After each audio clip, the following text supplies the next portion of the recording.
morning, Chairman. We're now live.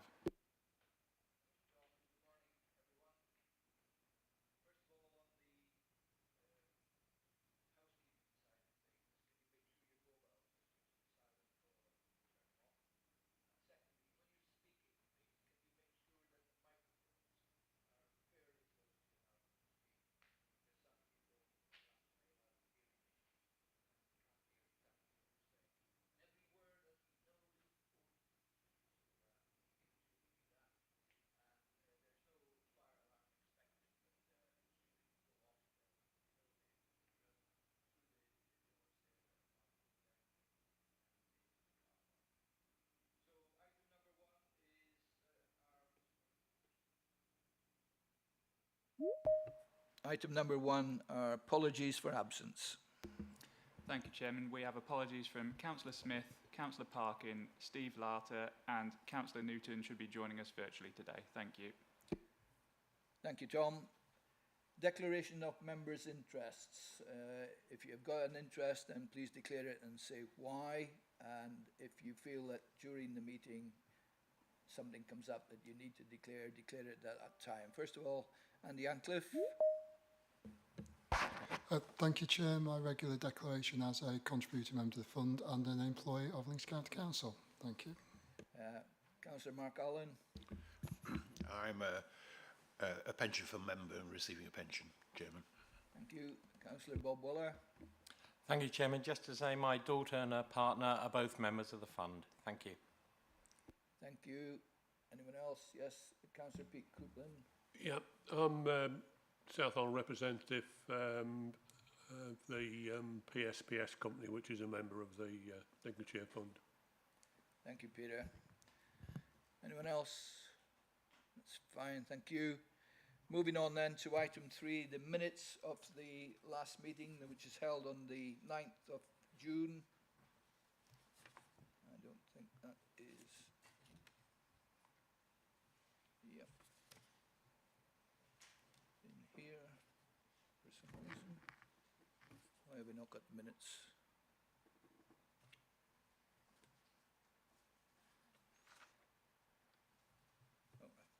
Sorry, my apologies, So we got page 1, which is page 7 on the bottom of your page, and page 2, which is page 8 at the bottom. Can I have a proposer first that is a true record? Councillor Mark Allen, the seconder, Councillor Mike Thompson. Thank you very much.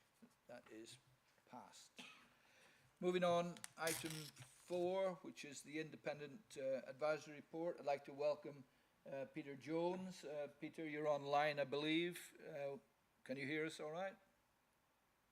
Yes, Chairman, thank you. I can hear you, and I hope you can hear me now. Yes, you can, and hopefully all is well with your family situation, but we're happy to take your report now, Peter. Thank you, Chairman. I haven't got a lot to add. My paper was about stagflation, that's to say a combination of no economic growth or even recession and high inflation. I think it will be very difficult for the UK and probably the world to avoid stagflation this winter, especially if energy prices continue to rise. As we speak, the global economy is still growing, but it's probably slowing down. And you're only too well aware, each of you, about the current levels of inflation in the UK. They're likely to reach 11% in the autumn when the energy price cap rises in October. Around the world, there will be similar peaks this quarter 4, but probably lower than our rate. The news recently from central banks is that they have been expressing fears that inflation will be more persistent in 2023 than they previously had thought. Previous expectations were about confidence that the rate would fall back to, say, 3% or 4%. Now I think there are a strong hints that it might be a lot higher than that, certainly in the first part of 2023. And the implication of that is that interest rates will have to continue to rise and stay high. They absolutely must if we are to eliminate that inflation level. Just to give you an example, in the United States, the central bank in June raised short-term interest rates by 0.75% to 1.75%. There is another meeting due in July, late July, and most expectations is that there'll be another 0.75% increase, taking it to 2.5%. And no doubt the figure will reach over 3% by the end of 2022. And the risk of triggering a slump in economic output is obviously very real with those interest rates. In the UK, the Bank of England will be more measured, but it will still be keen to nip inflation in the bud, I'm sure. So how likely is inflation? How likely is a recession? Well, it's certainly not certain, but let's take the UK. The plus points are we've got record high employment levels and record low job vacancies, and there are some very high wage claims in the pipeline. And the committee might like to hear Andy's views on whether the average wage settlement in 2022 is going to be 3% at the low end, or 5%, or 7% at the high end. I just don't know where it's going to settle. So, Chairman, just to conclude with a few comments about stock markets, the US market, for example, has fallen quite a long way from its peak, about 20%. UK has done rather better. It's only down about 10, partly because of the fall in sterling relative to the dollar. With stagflation, if it happens, my instinct, and it is my instinct, is that most equity markets are still too high. But there's a but, and it's a big but. These markets are very thin and very volatile. The buyers never seem to be very far away, and selling equities at these levels seems to me to be a pretty dangerous thing to do. So, Chairman, I'm just going to stop there. Thank you very much. Thank you, Peter. Any questions? Yes, Mark. Thank you, Chairman. I noted Peter's comment about the Bank of England being measured, but I just wondered whether he would like to make a comment on the fact that the Bank of England doesn't seem to know what it's doing at the moment. Is that measured? Well, regrettably, I share your view that it's not really very clear where it's going. I think the Monetary Policy Committee is divided, to be quite honest. That said, they must be worried about current levels of inflation. I think it's worth reiterating what the chairman of the European Central Bank keeps reminding everybody. Raising European interest rates is not going to affect the price of oil and gas from Russia, and hence energy prices. So there is a reason to be cautious, but I agree with you. They are giving ambivalent public messages, which is not helpful. Thank you, Peter. Any other questions? I'll just make a comment, Peter. Obviously, the old saying that, when the US sneezes, the UK catches cold, economically, of course, I'm talking about. But the good news was that growth in the UK went up by 0.5% yesterday, so that's encouraging. The Bank of England, I think, have been very slow. I think everybody would agree with that. Been very slow to raise rates, and whether they can catch up. But I think interest rates have got to rise, otherwise inflation's going to get out of hand. Do you want to comment on any of that? Thank you. Other than to agree with you, Chairman, probably no, nothing to add. Okay. Well, thank you, Peter. There's one other question, Mark. Yeah, my second question, Chairman, which I forgot to ask. I wondered if Mr. Ancliffe would like to answer the question that was raised in the Peter Jones submission. Thank you. I don't think we'll get what we've asked for as a pay claim, if that's what you're alluding to, our 3% plus inflation. I think local authorities will probably settle for 4. I don't know if members know, last time we balloted members for strike action, we got overwhelming support for pay rises, but we failed to meet the threshold to take action, and it was a substantial failure. So I suspect the feeling among some will be there, but there won't be the turnout to allow us to go to strike, so we ultimately will settle. Thanks.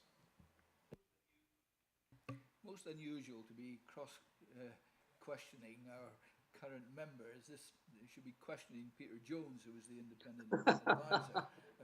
So please, can you do that in future? If you want to have a chat outside afterwards, that's fine with me.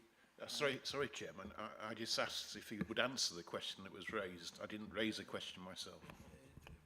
I think Andy has answered it very well, but he might have been feeling under pressure to give you that answer, and I think that's... anyway, we'll move on. Thank you. If there are no other questions for Peter, I'd like to thank you, Peter, for attending here, and good luck with everything with your wife, and hope everything goes well in the future. Thank you for attending. Thank you, Chairman. Moving on then to item 5, which is the report by the independent chair of the Lincolnshire Local Pension Board. Over to you, Roger. Where are you? There you are. Yes, thank you, Chairman.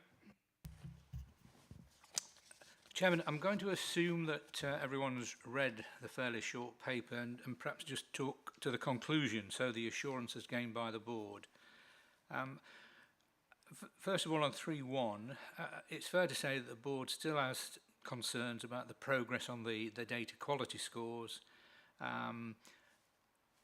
We cannot provide full assurance on that aspect at the present time. We've got another report this afternoon, and I know West Yorkshire, are working hard to rectify the problems, which some stem back to the previous administrator. In terms of benefit statements, I mean, great performance in terms of achieving 99% and more in terms of the production. Still have a concern that a lot of members still haven't accessed those. New software has been introduced, and hopefully we'll get a far better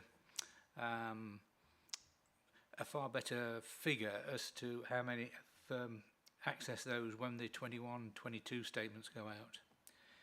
In terms of internal audit, the Bradford internal audit team have continued to do further work on that, and we're very pleased with the assurances given on the pensions administration function. In terms of Prudential, that has been a cause of concern, but it's pleasing to see that the improvements are coming through now. There is a letter attached from the Prudential, and I think we can virtually put this one to bed now, quite frankly, Chairman. And then the McLeod ruling, we specifically asked for a paper on McLeod, and Matt kindly gave us a presentation at the last meeting, and you've got it. I think that's a similar paper on today. Well, the fact remains that's going to put enormous pressure and cost on West Yorkshire, and therefore Lincolnshire, for what appears to be a very small gain by the members. I mean, the disappointing point for me is that presumably the government lawyers got it badly wrong when the pension changes were made back in 2014. But we've got to live with it. But it's a lot like GMP equalisation. With my private sector schemes, we're spending an absolute fortune in terms of advisors and what have you. And the rewards are probably a fifth of what we're actually paying in fees. Quite ridiculous. And I suspect something similar on this. Any questions, Chairman? More than happy to try and answer them.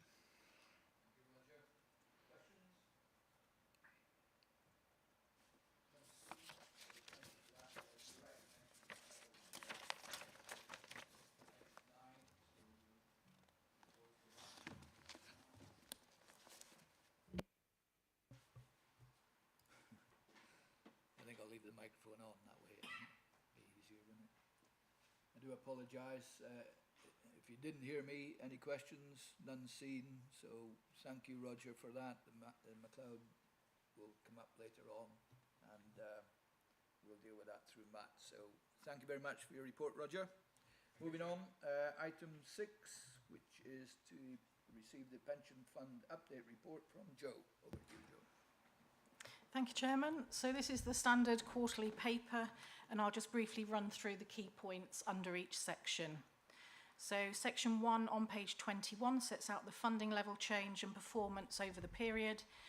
More information on the underlying managers is included in the item 17, the investment performance report. Paragraph 1.2 sets out the asset allocation, and we still have property and cash under and over their tolerance levels. The reasoning behind that hasn't changed. That's explained in paragraph 1.3. Performance was below benchmark over the quarter. Obviously, a lot happened between January and the end of March, and the fund underperformed its benchmark by 0.4%. But over the last 12 months, we've outperformed by 1.4%. And the funding level, we've remained fully funded, 104.1% as at the end of March, and a surplus of 116 million, as shown at paragraph 1.11. Section 2 on page 24 and the appendix on page 35 shows how the fund meets the requirements of the pensions regulator.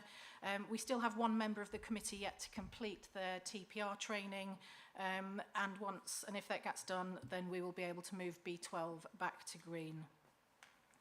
Section 3 on page 25 updates the committee on any breaches, and the late payment of contributions is the only one which is covered in paper 10 on the agenda. Section 4, there's nothing to mention there as the risk register comes back on another paper, but section 5 on page 26 provides the update on what's been happening with Border to Coast. Over the quarter, we haven't made any new investments, but we're continuing to do work on the property funds. Next transition expected to be to the Global Property Fund towards the end of this year. We had the joint committee on the 20th of June and papers were shared with the committee. Any questions or comments you have on that, please do feedback to Councillor Strengle to raise at the next joint committee meeting. That's being held on the 29th of September, just ahead of the Border to Coast annual conference, which all committee members are invited to attend, and I'll be sending details of that conference out to everybody tomorrow. Section 6 on page 28 updates the committee on the internal audits that have been undertaken recently. So the first is highlighted at paragraph 6.2, and this is where the LCC internal audit team look at the work of the Bradford internal audit team to see what they've looked at on the pensions administration processes done by West Yorkshire. Covered a number of areas of work, and it's pleasing to report that the LCC internal audit are able to continue to place reliance on the assurance that is provided by Bradford. And the second audit undertaken is detailed at paragraph 6.3, covered the key control testing in the area of reconciliations and the existence and valuation of investments. And I'm pleased to report that the assurance given there was high, with no findings or service improvements identified. Section 7 on page 28 provides the committee with an update on the work recently undertaken by the PLSA, that's the Pensions and Lifetime Savings Association. They have a number of policy committees to assist the work of the overall policy board, one of which is the Local Authority Policy Committee, which I was recently appointed to be a member of. So Lincolnshire now has input into what the PLSA does going forwards for local authority funds. Following much work with stakeholders, PLSA recently released their research project titled LGPS, Today's Challenges, Tomorrow's Opportunities, and that was intended to provide PLSA members and those with an interest in the LGPS additional information to aid and inform ongoing debates about the scheme's purpose and on how to prioritise the opportunities available. So this research covered 4 themes: the regulatory and operating environment, employers, scheme members, and then the operational sustainability, both on the systems side and people. I've attached the executive summary at an Appendix E, and hopefully you'll agree that that's a really excellent report. It highlights the key issues impacting all funds to a greater or lesser extent, and proposes some recommendations for solutions to those. The final comment that I'd like to make is on the training and conferences at Section 8. Councillor Thompson attended the PLSA Local Authority Conference in June, along with Councillor Whittington from the Pension Board and myself, and highlights from it are attached at Appendix F. And at this point, I'd just like to invite Councillor Thompson to comment on the conference. Thank you. Thank you, Jo. Thank you, Chairman. It was a very interesting conference.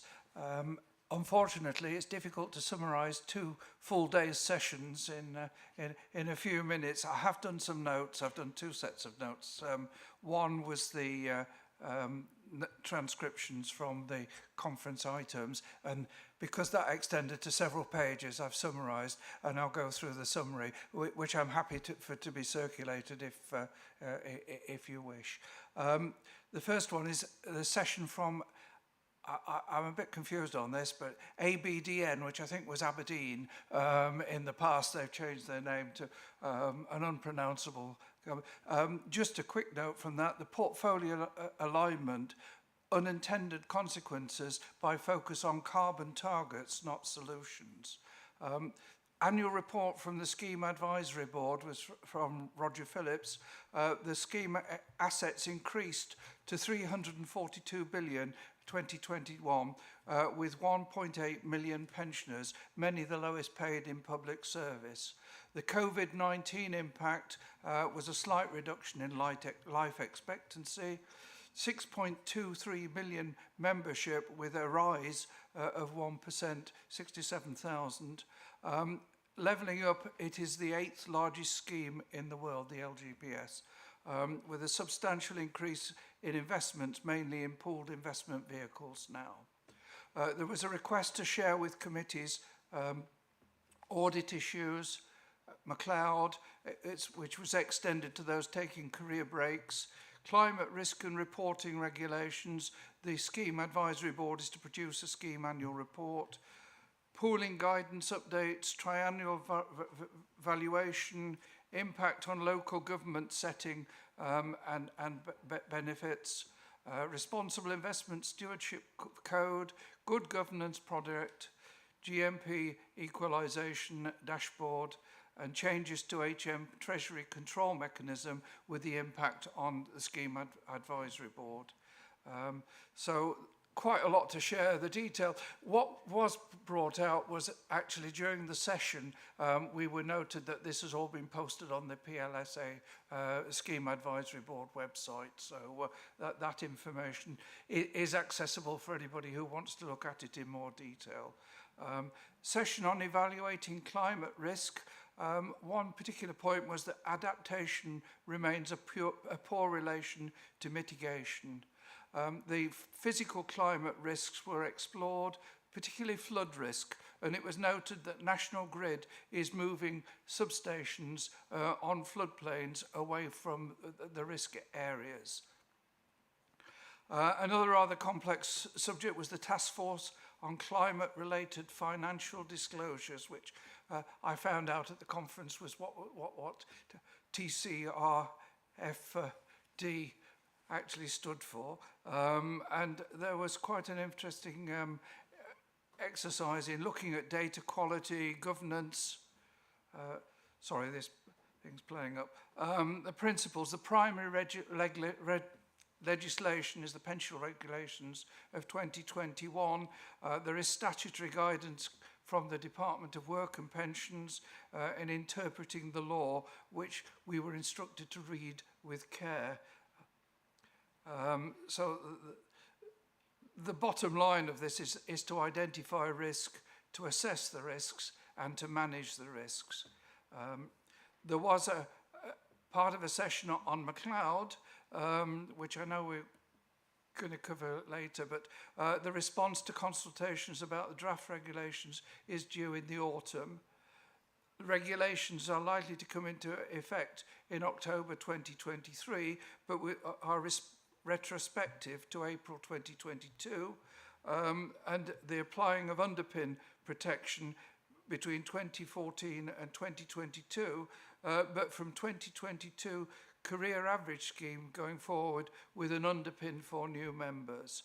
The speaker identified difficulties for admin in getting the data and also the resource implications regarding this. And I understand from more recently that there is a judicial review which is being applied on behalf of the fire services regarding the cost of this, which was actually transferred to the 2014 plus pension scheme members. So it's an ongoing issue, obviously, and no doubt we'll have updates on that aspect of it. But it does seem to be, as has been said, an awful lot of exercise and resource implications for a very, very small return. Pension dashboard, the question raised with that was why, and essentially it is to provide support for consumers to ensure better income in retirement by providing information, understandable information, and incorporating consumer protection. Finally, the last session that I've recorded was the LGPS policy review by Theresa Clay, who's from the Department of Levelling Up Housing and Communities. And she noted that actually reading the notes sound better than the lecture, but 5 years into a 15-year programme and with substantial benefits delivered, a new capacity and expertise, the costs have been covered and net savings substantiated and resulting in improved access to a wider range of assets at lower cost. There's a note about the future for need for substantial investment in levelling up.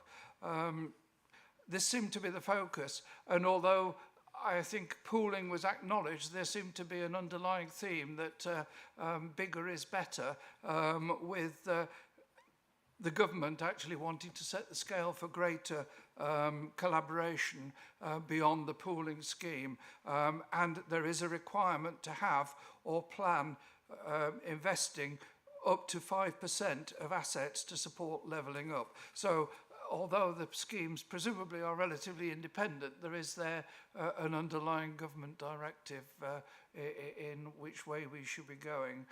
There are requirements on management and reporting of climate risk as well.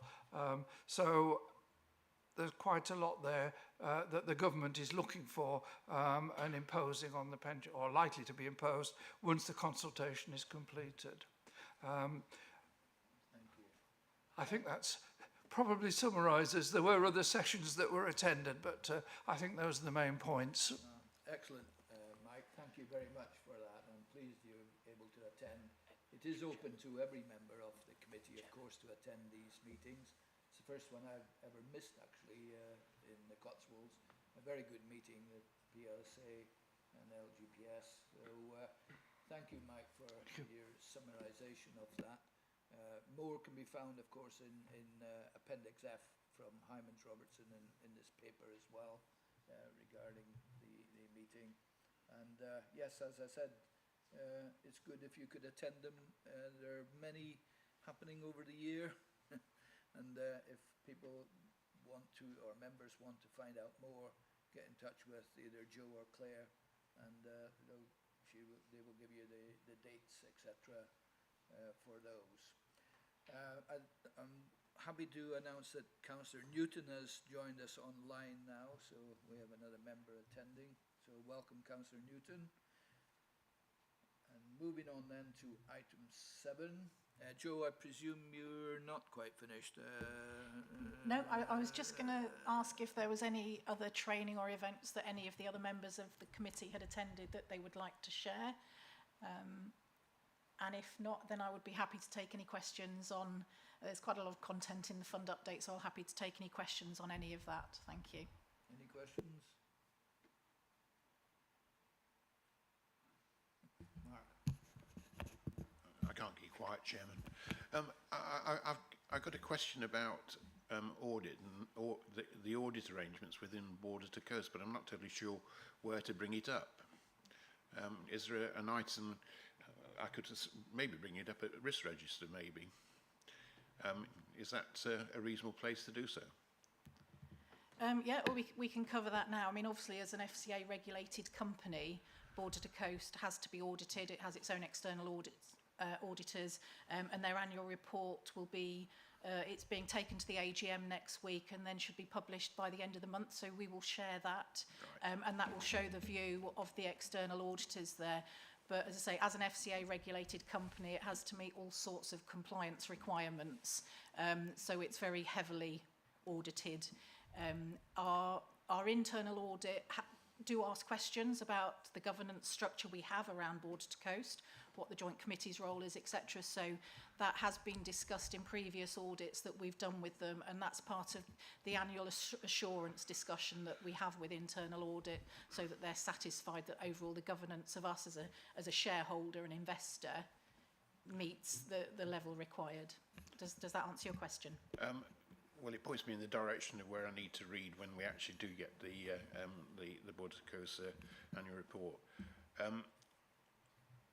It's just that I haven't seen anything so far, but that's maybe, you know, maybe it's. Do we only see it on an annual basis through that document? Anything? Yes, but the other thing which Claire just reminded me, we also, just for our assurance, and we don't share these, as with all our managers, we get an annual control report as well, AFO 106, or there's numerous different names. But again, that's a requirement that our auditors, our external auditors, check and look at to see the outcomes there. But we do share the annual report from them, but we haven't shared anything in more detail about audits they've had. I mean, if it was something you were very interested in, it's something that we could ask Border to Coast to come and talk about their control environment at a future meeting. I think that might be quite useful. The reason why I'm raising it is that the Border to Coast arrangement in terms of pooling and generating savings, you know, through pooling the assets across a greater number of pension funds and a greater amount of investment, does seem to have moved somewhat from that and now, and we do seem to be developing our own asset funds and all those sorts of things, as well as taking views of the situation, you know, globally and economically with regard to climate change and all those sorts of things. So it does seem as though, you know, audit and understanding fully, you know, the arrangements within Border to Coast and our relationship with them as well is becoming more and more important. So that's the reason behind my question. Yeah, we can definitely arrange that, and just to we can go over and refresh members on the whole governance structure and roles, who's responsible for what between us and the asset pool and how that relationship works. So we're happy to, we've put that down as an action to bring to a future meeting.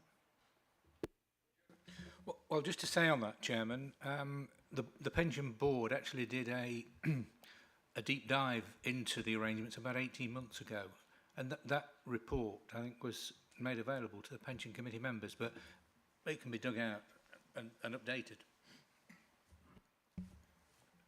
Chairman, 18 months ago was before I was elected, so maybe it's time to have another look at it. Yeah, I can't remember the precise date, but we certainly did a lot of work on it, and if you like, that would be worthwhile, perhaps digging it out and then updating it. Thank you. Joe, can you? No, I've nothing further to add, thank you. Okay. Any more questions? Can't see any. Thank you very much. So we'll move then to item 7 eventually. Responsible Investment Update Report. Over to you, Claire. Thank you, Chairman. The report today brings to the committee details of the fund's responsible investment activities during the fourth quarter of 21-22. Section 2 of the report sets out details from the work of the Local Authority Pension Fund Forum, LAPF, and paragraph 2.2 details the work they've undertaken during the quarter. And this includes company and collaborative engagements on behalf of its members.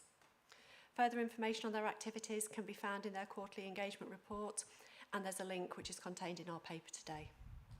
The report also notes the elections to the LAPF executive. This will start to happen over the summer and culminate in appointments to the executive at the AGM meeting in October. Details of this will be shared with the committee when they're available, should anybody wish to stand to be a member of the LAPF executive. Section 3 covers the work of Border to Coast. Each quarter, Border to Coast publishes details of RI activity that they've undertaken. And again, there's a link in the paper to their website where the report is provided. Highlights are set out in paragraph 3.2 and include details of their successful stewardship code submission, an industry update, and high-level information on their voting activity at a sub-fund level. In addition to the work undertaken directly by Border to Coast, they have appointed Robeco, who provide voting and engagement services. Details of their activity are set out in section 4 of the report. Section 5 highlights the responsible investment activities undertaken by Legal and General, and the fund has invested 15% of our total portfolio in the LGIM Future World Fund.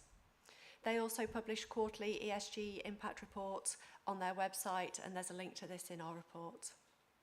This covers details on their voting and engagement activity during the quarter, but members of the committee should remember that this covers all of their investment activity, not just the Future World Fund that we're invested in. Section 6 covers voting activity for the 2 Border to Coast equity funds that we're invested in, and Appendix A and B provide details of the specifics of the voting activity, including the number of votes cast, meetings attended, and whether votes were with or against management. Further details from this can be requested and are also published in detail on their website. Finally, Section 7 provides details of an overview review which has been conducted by Border to Coast on LGIM's responsible investment activities. And this review has been undertaken as a number of partner funds use LGIM for passive investments. And I'm very happy to take any questions on the report. Questions? Mark? I was waiting for the people to put their hands up. In terms of proxy voting, the proxy voting is carried out by Border to Coast on our behalf, is that right? The proxy voting for the Border to Coast funds is undertaken by Robeco on Border to Coast's behalf, but Border to Coast and the pension fund have a voting policy which is brought to this committee every January, which sets out the parameters around how votes are cast. So the proxy voting should be in line with that policy, so we should understand how it's likely to go before it takes place. Thank you. Thank you. Any other questions? None seen. Thank you, Claire. Item 8, Pension Administration Report by Matt Mott, Governance and Business Development Manager from West Yorkshire Pension Fund. Over to you, Matt. Thank you, Chairman. Morning, everybody. This paper is the admin update report. I'm just going to go through the salient points rather than go through it point by point. The first point really is about the KPIs. Generally, I think they're very good. There are some that did not meet over this period. About 6 or 7 didn't meet. This isn't a surprise. This was the status at the last meeting. It's because of volumes of work. And these various areas like death grant nominations, death grant setups and deferred benefit setups on leaving are not to do with the payment of benefit values, but they are about the recording of data on the files. So the information is sitting in a document, but the fields need to be populated. So that's a manual work. We've got a lot on at the moment because of the valuation. Receiving lots of leading information from employers at the same time. We're preparing from the ABSs, so we've had to prioritise what we do, and obviously the priority is maintaining scheme member benefits. We have recruited to some of these areas, and we are training those staff up, but of course as we train those staff up, and some of them have only been in post a few weeks, a few months, that means it takes an experienced person away from processing at their normal volumes.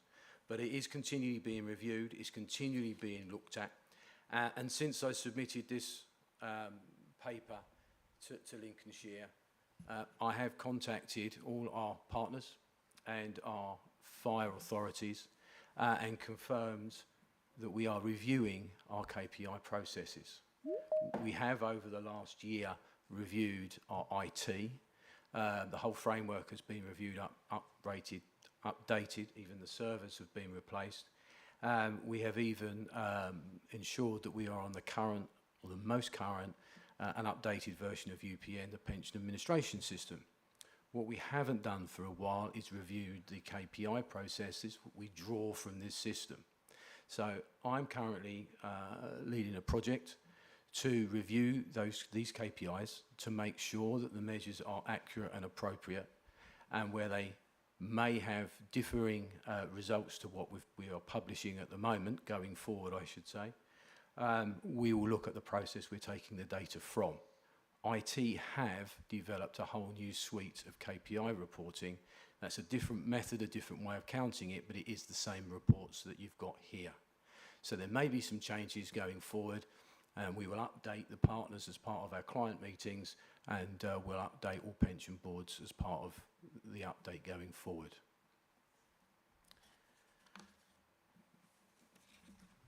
Moving on to membership numbers, they are increasing, and one of the last points in the paper that I'll reiterate in a moment is that the increase in numbers with an increase in cost for the scheme, including costs for McLeod, and that's already been mentioned today, has meant that your costs will increase for the next year, but I'll reiterate that in a while. There has been quite a bit of activity on new employers. 2.3 says there's new employers that have come into your fund. And further along in the paper, in point 5.1, you'll see there's actually been further work because there might be another 10 that join the fund. Of course, the work is being carried out, but there's no guarantee that these employers will be admitted. Point 3.1, looking at the employer contacts and our satisfaction scores. It's nice to see that they're sitting in the 95%. It's broadly high and staying high. We haven't had many returns. I'm going to raise an internal query why we're getting, or why we think we're getting so few returns or responses from the surveys. My understanding that a good response would be between 10 and 30%.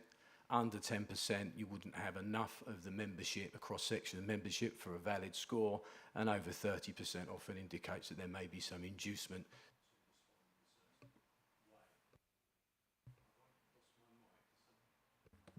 Is that better now? We've continued employer training, all virtual. We can see there's about 7 sessions. I understand they've all been received very well. Point 4, IDRPs. The first one, a complaint against the administrator. I forgot to ask Claire beforehand, but I understand you were waiting to speak to one of our team who was off with COVID on the first IDRP, the 24th of May. Have we got an update on that one? Claire? No, nothing. Okay, fine. Well, we are waiting to speak to us because there's a query about final pay. There's an update on the Stage 1 appeals against the employer, the one dated the 4th of March, which is about an ill health pension. 15th of June, there was a further medical review sanction, so we're waiting for that to be completed. Stage 2 appeals, and looking at the top one, 8th of June, appeal against this ill health. That's been referred to another IRMP. There's a curious thing with this one is that the employer has asked us, and Lincolnshire possibly, for more medical information. Obviously, we don't provide the members medical information as part of this process. That comes from the member or their medical practitioners. So we've actually queried that question because that might be a training need for the employer. The Stage 2, dated 11th of March, that was turned down, and a letter sent on the 20th of June to the scheme member. Recruitment. Okay, we had a broadly good message last time on recruitment. I put it in a note after the meeting. We had a drive, we'd recruited to post, or we still were, and we felt we were in quite a good position. That was all true. 3 months along, we have some more vacancies. Those vacancies have partly been caused because of promotion within, which is good news. We have created 2 extra posts, that's good news. But of course in 3 months, some people have started, they've thought pensions isn't really for me, it is a peculiar career, and have left. And we've had other members of staff which have left, which is disappointing, but it's natural attrition. So we are still recruiting, we have a drive, we have interviews at the moment, and we expect those numbers to those vacancies to be filled. Just a note though on this, there does seem to be a great deal of vacancies across the country in LGPS and in the other public sector scenes, but mostly LGPS. And I don't think a day goes by where I don't see an advert for posts or multiple posts from administrators. So I think that's something that is going to continue and will continue to update you. Looking at audit, it's been generally good to excellent, and there are 5 recommendations that we're looking at, focusing around emergency contact and succession planning. Point 7, web registration. I know it has been picked up at board for this afternoon, but it has been noted that our pensioner members that have jumped from 24.63% to 33.76%. We targeted the pensioners, a targeted communications exercise at the beginning of 2022 that's ran up to the P60s, asking pensioners to log on and register. So I think that's had some impact. It has been paused while we've gone through year end and the annual benefit statement exercise, and it will be restarted in the autumn. Once all pensions members have been contacted, we will then move on to other groups, active members, deferred members, and see if we can actually push the numbers up for the fund.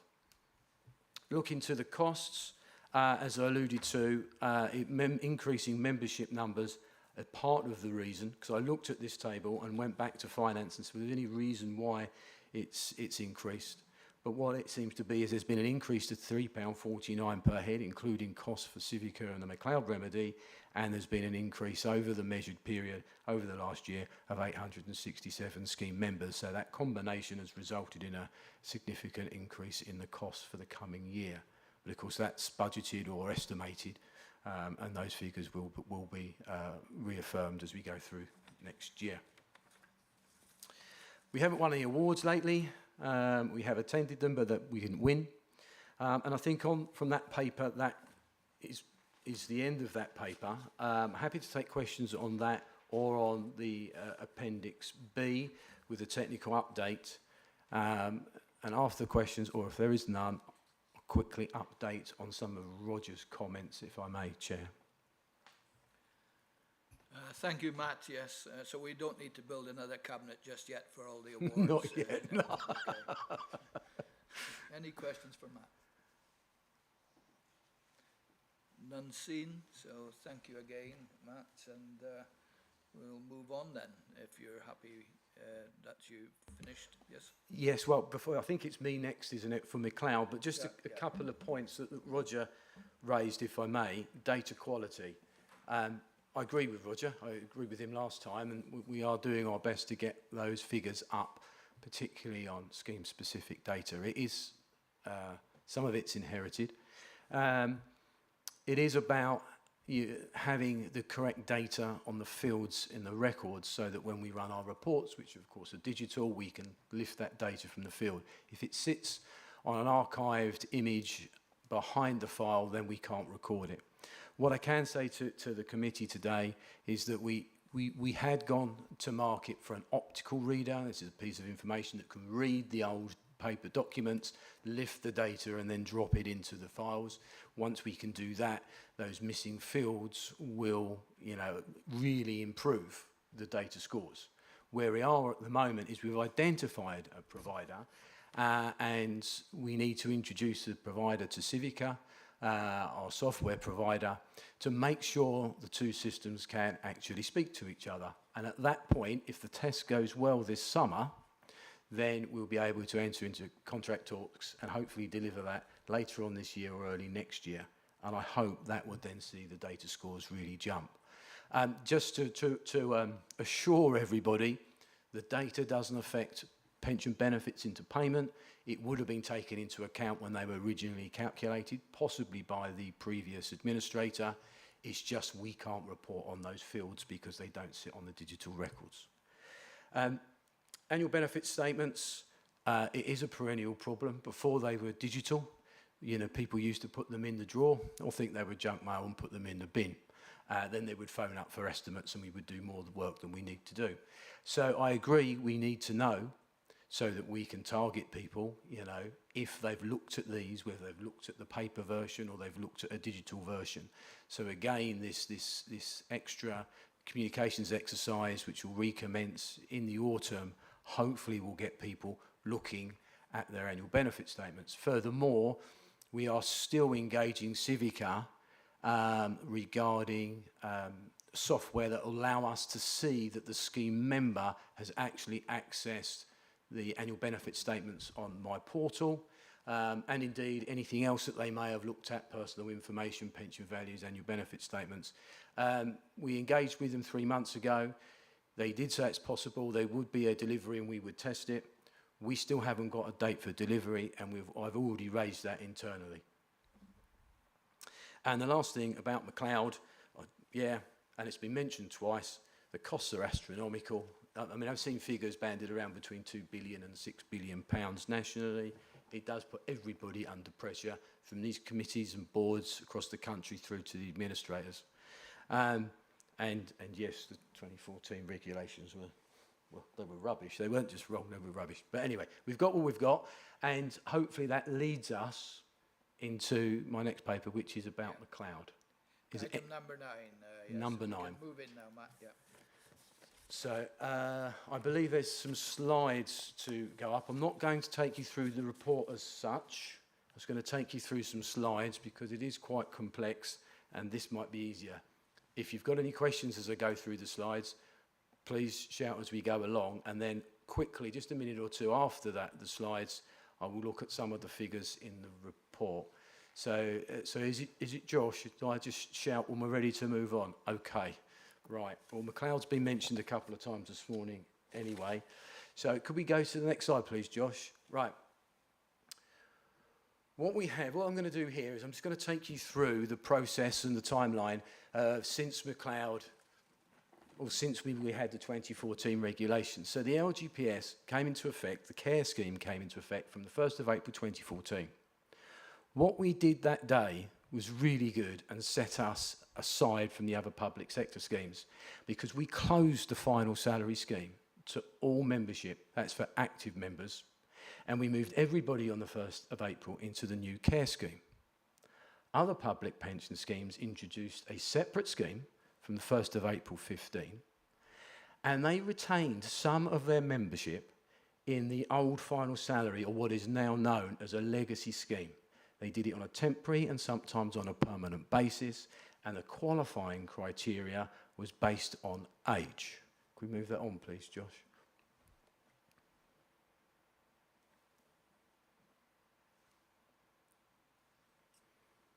You able to move that on?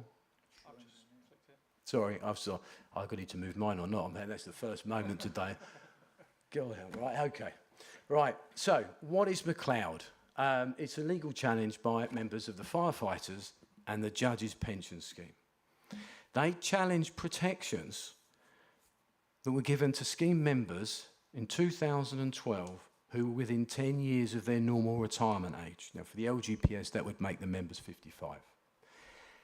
In December 2018, the Court of Appeal found these protections were unlawful on the grounds of age discrimination, and in June 19, the Supreme Court denied the government permission to appeal.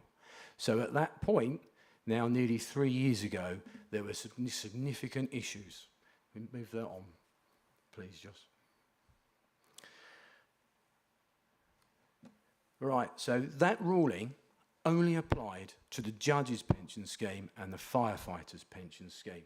But the Chief Secretary to the Treasury in July 2019 said the principles of the age discrimination applies to all public service pension schemes. Now that means it applies to the LGPS, and it also means that we have to provide a remedy to remove that discrimination. Now immediately a lot of us thought, great, we'll actually then take all the protections out and everybody will get the lowest kind of, membership or benefit values. But that's not the case. That wasn't the ruling. We had to put those that were discriminated against in an equivalent position to those that had been protected. So that's a whole new kettle of fish. And now we're looking at changing benefit values. So, and I chose my words carefully on this last line, pension benefits for those discriminated against will need to be adjusted. For the LGPS, if they are in scope and are entitled to benefit adjustment, it will be upwards. For some of the other public sector schemes, it might not be. But we won't talk about those today. Move that on, please, Josh. All right, so there were proposals, and if people have been listening about McLeod and the remedy, they'll be aware that those proposals are, as we sit here today, still proposals. But in July 20, the Treasury published a consultation that set out these proposals for all schemes. So there was a commonality between all the schemes. And in February 21, the Treasury published a response and set out its choice. That's fine. And at that time, so now nearly 2 years ago, we as administrators were involved with various representatives, with our various groups, including administrators, employers, actuaries, software providers, trying to consider the significant challenge of implementing the remedy, bearing in mind there is nothing laid in law at this point and there are no regulations. So sometimes, for example, we give our software providers a hard time. They don't seem to act, quick enough. But here we've got a scenario where we're asking them to act and develop their systems for us to develop new calculations. But we can't actually do that because we've got no regulations to base the development on. So if we look at the next slide, in the LGPS, as I said, we moved all the members into the care scheme from the 1st of April 2014. And our active members, who were within 10 years of their 2008 scheme normal pension age, as I said, this is usually age 65, are protected by something called the statutory underpin. That's quite good, because that in itself has put us in quite a good position to implement a remedy.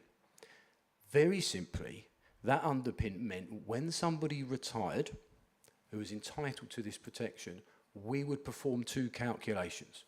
One calculation, final salary all the way to the date of leaving, and the second calculation, which was final salary to 2014, and then the care scheme until the date of leaving. And we'd add those two values together, and whichever is the highest value, the highest pension, we would pay. This is automatic, it is in the regulations. There were some issues. First of all, that you're restricted to being at least 55 in 2012. But also you had to be entitled to immediate payment of the pension upon leaving. So you couldn't be 55, 50, even 60 and decide, I want to leave Lincolnshire and I want to go and work for West Yorkshire, but I'm going to defer my benefits. I'm not going to take them now. I'm going to have this other job. And you couldn't do that. It was immediate payment for the underpin, or you didn't receive the underpin. If we can move that on again, please, Josh. So the proposals, and they are still proposals because we don't have any regulations, and I'll come back to regulations again, but we don't have any regulations, is that we're going to use this underpin, but we're going to remove those age restrictions. So you don't have to be 55 in 2012. In fact, you only have to be a member on the 1st of April 2014 until the period ends on the 31st of March 22. So if you were a scheme member, in that 8-year period, you will be entitled to be considered for this underpin protection. So that would count everybody in the scheme through that period. You also won't have to leave with an immediate entitlement, so benefits could be deferred until a later date. So I think we've got a firm footing to implement the remedy. However, the complication arises is that when we leave, whenever that might be in the future, the underpin only goes up to the 31st of March 22, even if we left in 2042. And for that 8-year period, we would need to do that comparison calculation. And we will do that calculation on the final pay at the date of leaving or retirement.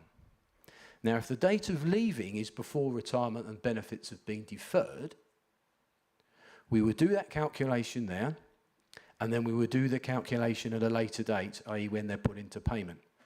Because if you might not have been entitled to the underpin protection initially, because the two schemes are revalued or increased with inflation by a different mechanism, the pension values may grow at a different rate. So where you didn't have an entitlement at leaving, you might have an entitlement when you get to normal retirement age, and vice versa. I can't remember which way it goes. And of course, this has all been, or will all be, backdated to 2014. So that causes us a significant issue because people have left, retired, died, the beneficiaries have had pensions paid and maybe died. So you can see there's a lot of work to actually find those people in scope. Next page, please, Josh. Now, this year, last year, the year before even, we've been working to understand what the remedy is, and I think we've got quite a good handle on it. The software development, maybe not so. We think that they've got a handle. We're going to see the solutions this summer. They're going to be tested to make sure they work.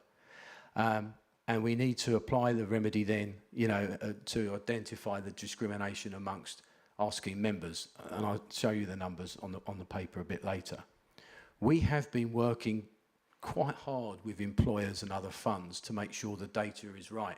The issue with the data is that we're looking to add an additional 8 years of final salary scheme, which means we need to have whole-time equivalent pay, contractual working hours, contractual working weeks. Those three things don't exist in the 2014 regulations, so some employers may not have provided that information over the last 8 years because it wasn't necessary. So we're checking with all employers, even the ones where we think the data is right. And of course, if employers have changed their payroll provider and or their HR provider, then there's an issue about holding that historic information. So it's quite challenging what we have to go through to make sure that we can implement a remedy. We'll need to amend those annual benefit statements, those ones that we don't know if people are looking at, to include the cloud values. But the thing about McLeod is that you could be entitled to the underpin 1 year and maybe not the next year. So we are going to provide a level of complexity to something that scheme members generally don't understand. We're going to have to provide data to the actuary as part of this valuation, and we will do that because we have got, as we've been working with employers, we have lots of it. I don't know what they'll do with it. I mean, maybe we'll talk to Barnet later on today. I know they're on the call. They might be able to give you a bit more information around Valuation 2022 and the McLeod data. We're going to need to recalculate pension benefits for people still active on their annual benefit statements, people that have deferred where they've left us, people that have retired, their beneficiaries if they've died, and even if the beneficiaries have died. So we may have to do a lot of recalculations, payments of arrears, possibly with interest. And we need to ensure that these records have a full history. Now, if somebody was 18 in 2012, they would have had a retirement age and still have a retirement age of 68. So McLeod is going to be around for about 40 years. I'm not going to be around for 40 years doing this. So we need to make sure that all our administration systems have a clear pathway to whether people were entitled to extra pension under this remedy or were not, and the reasons why. And that's part of the development of the system. It's not about calculations, it's storing the data. So next page, please. Right, now I'm not going to talk to you about investments and everything else. There are people in this room and online that are far more experienced in this. But what I will say is I think we're all aware that since this scheme began, costs have not been as high as perhaps they are anticipated. And if the cost of the scheme falls, then in theory at least, scheme members can either have a benefit increase on their accrual rates or they can pay less contributions. And of course it goes the other way. If the costs are too high, then there could be increasing in employee contributions. McLeod has been kept outside of all the costings exercises. And that's fine, I think, as far as I'm concerned. And benefits will be paid, increased benefits will be paid out of a pension fund. But I am concerned with the judicial review that's been approved for the Fire Union and I think it's the British Medical Association. Because if they win their appeals, then they are looking for the costs to be paid by government. The fire FBU think that it should be paid by Treasury. They don't have a pension fund, so it'd have to come directly from government. We are in a much better situation. We have pension funds that, if not nearly 100% funded, are over 100% funded. And as we now know that the national value of the assets are £342 billion, which I understand is about a 23 or 24% increase. What worries me is that if the government lose this appeal, and let's face it, they don't have a very good track record, that there will be it's a difficult argument to say that the benefits shouldn't be increased or the contributions refunded because they were overpaid. And it would happen retrospectively to 2019. The only good thing, and this was a revelation to me, is I learned from the LGA this week, is even if this judicial review is won, scheme members will not have an automatic right to have their benefits or contributions amended retrospectively. My only concern is if that doesn't happen, I could imagine the FBU taking further action. But that's the legal stance, I understand, and that was from the Home Office. So I am concerned. What I shall add, before I think one more slide, what I should add is that we did expect, to have a consultation on regulations this summer and the regulations in the autumn. Now, that was before the government got themselves in a bit of a tizzy. I don't think their focus will be on the LGPS right now. So there's a very good chance that this may be delayed to Christmas or winter. Now, that's fine, but that means it could push back an October 23 outcome to perhaps Christmas 23 or beyond. So I wouldn't expect it to change, but I think we should be prepared that there might be change. And just to compound that, if we do everything correctly, we apply the underpin when we're supposed to apply it, we change the annual benefit statements, and then we put all our information on the dashboard, and then the FBU win their case, and there are then a potential change to benefit values. There is a risk, I don't know how large this risk is, but in my mind there is a risk that we would then have to do everything again. I say again, we'd have the data, but then we'd have to, based on new information, new regulation, we would have to recalculate the recalculations and readjust any benefits paid. So don't take that as read, that's my fears. I'm just painting the blackest picture, you know, plan for the best but prepare for the worst.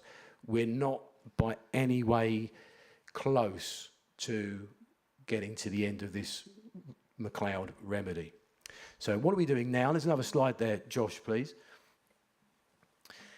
We are and have been liaising with all your employers. We're asking them to confirm their data or amend the data if they think it was wrong, or actually plug the holes if it wasn't there at all. We're working with those software providers. As I said, we'll see some solutions this summer and we'll be testing them to see how they work. But it's not just about the calculation, it's the storage of that data and showing the journey about whether they're in scope or out of scope. I say we'll be developing a communication plan. We kind of push it along a little bit and then look around to see if anything is being released, any guidance from the LGA or whatever. The problem is at the moment, without clear regulation, there isn't anything clear that we can say to scheme members. You need to bear in mind that because the accrual rate of the care scheme is so much higher than the final pay scheme, that generally everybody gets a better pension in the new scheme. To turn that and flip it on its head, a scheme member before retirement or before leaving would have had a significant pay rise, so that then they could count it back, not in the last year of care, but in the last 8 years or however many years it was in the final salary scheme. So very few members, although many members will be in scope, very few members will have a calculation that will offer an additional pension or lump sum.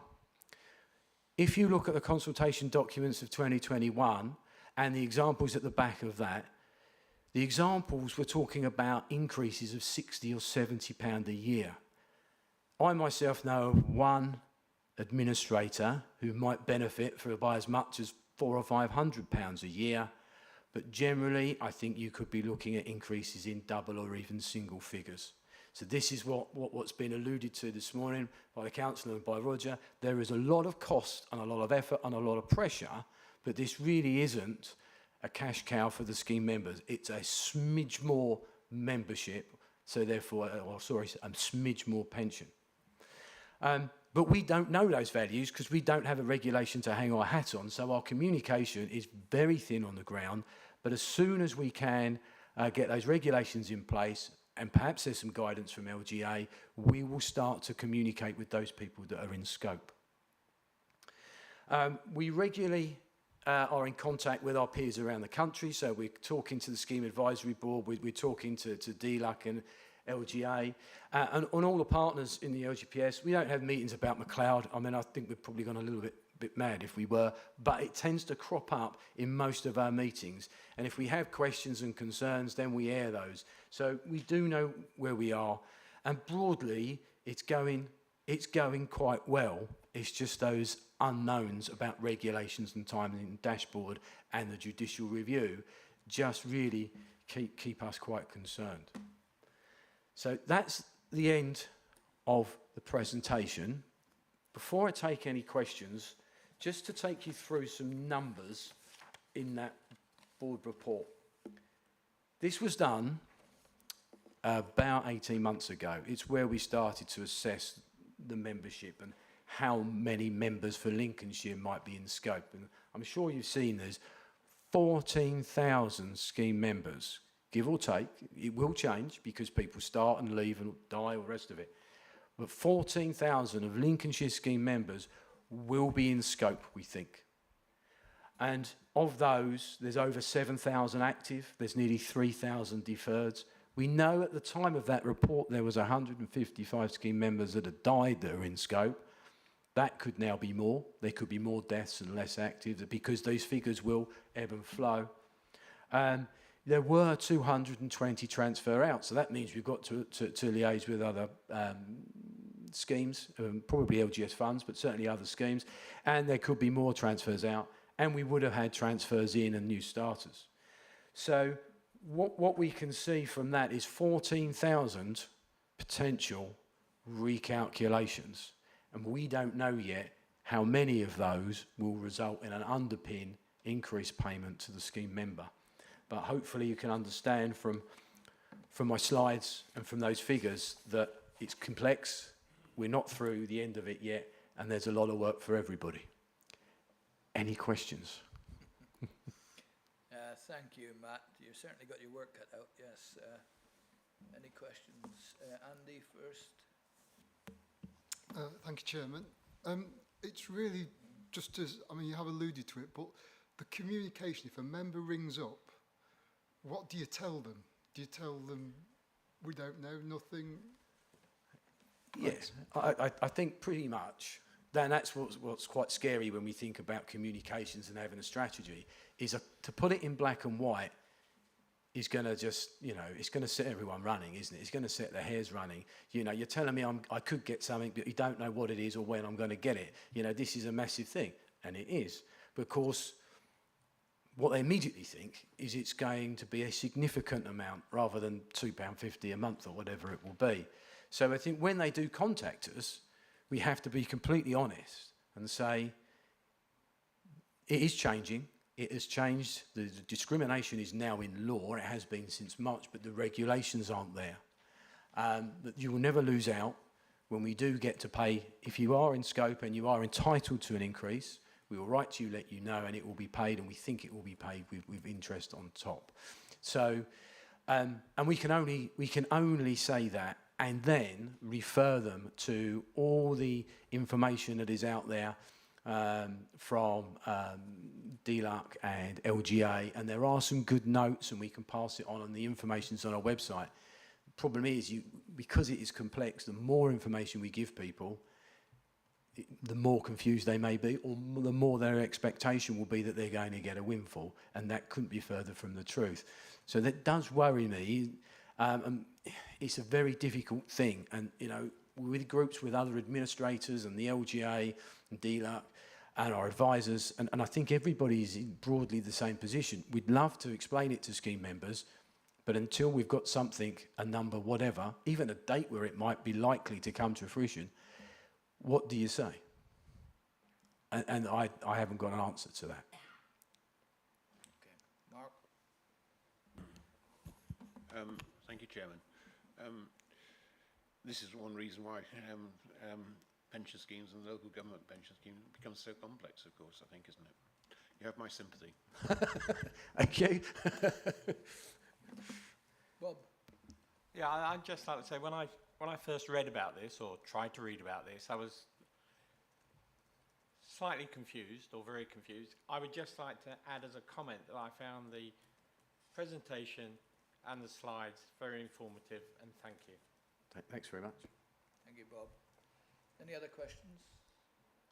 No others? Thank you, Matt. Good luck. Thank you. I'll be in touch about this. Okay.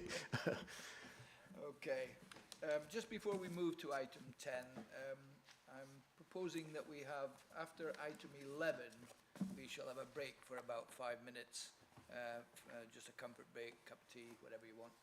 Okay, so we'll move on. Item 10, which is the employer monthly submission update. Over to you, Claire. Thank you. This is a standard quarterly report on late and incorrect employer submissions, and the report today covers the final quarter of 21-22. The fund monitors closely employer compliance with their statutory responsibilities to pay over member contributions.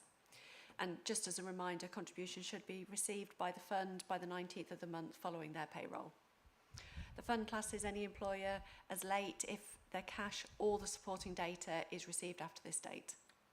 Details of the number of late payments and data submissions are set out in Table 1 on page 104.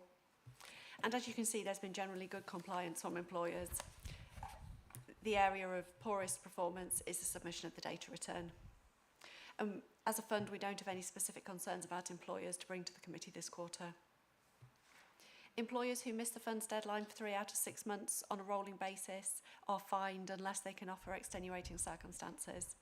And Table 2 sets out details of the number of fines which have been issued during the quarter, and as you can see, there haven't been any. And I'm very happy to take any questions on the paper. Any questions for Claire? Mark? It doesn't seem as though any particular employer is appearing on a regular basis, and that's where I would be worried, I think. So, you know, I think it's a question of monitoring it as we are monitoring it. And I would think on the basis of what we see now, fines indeed should be very exceptional and indeed zero at the moment. That's my view, so I don't see anything to worry about particularly, Chairman. Thank you, Mark. Any others? Okay, thank you, Claire, for that. We'll move on then to item 11, the triennial valuation assumptions. Over to you, Joe. Yeah, thank you, Chairman. The committee will remember receiving some training in February on the triennial valuation process, and we're progressing well with getting the whole fund member data prepared to send to the actuary by the end of this month. And this has involved a lot of work on top of McLeod and all the other things for our administrators and our employers to make sure that that data that goes is as clean and as up to date as possible. So the next step we have in the valuation process is to understand and agree the process that our actuary uses to set the assumptions, because these are key to the outcome of the valuation process. So Melanie Durrant from Barnett Waddingham will explain the process of how the key assumptions are set for the valuation. So I shall hand over to Melanie now. Thank you.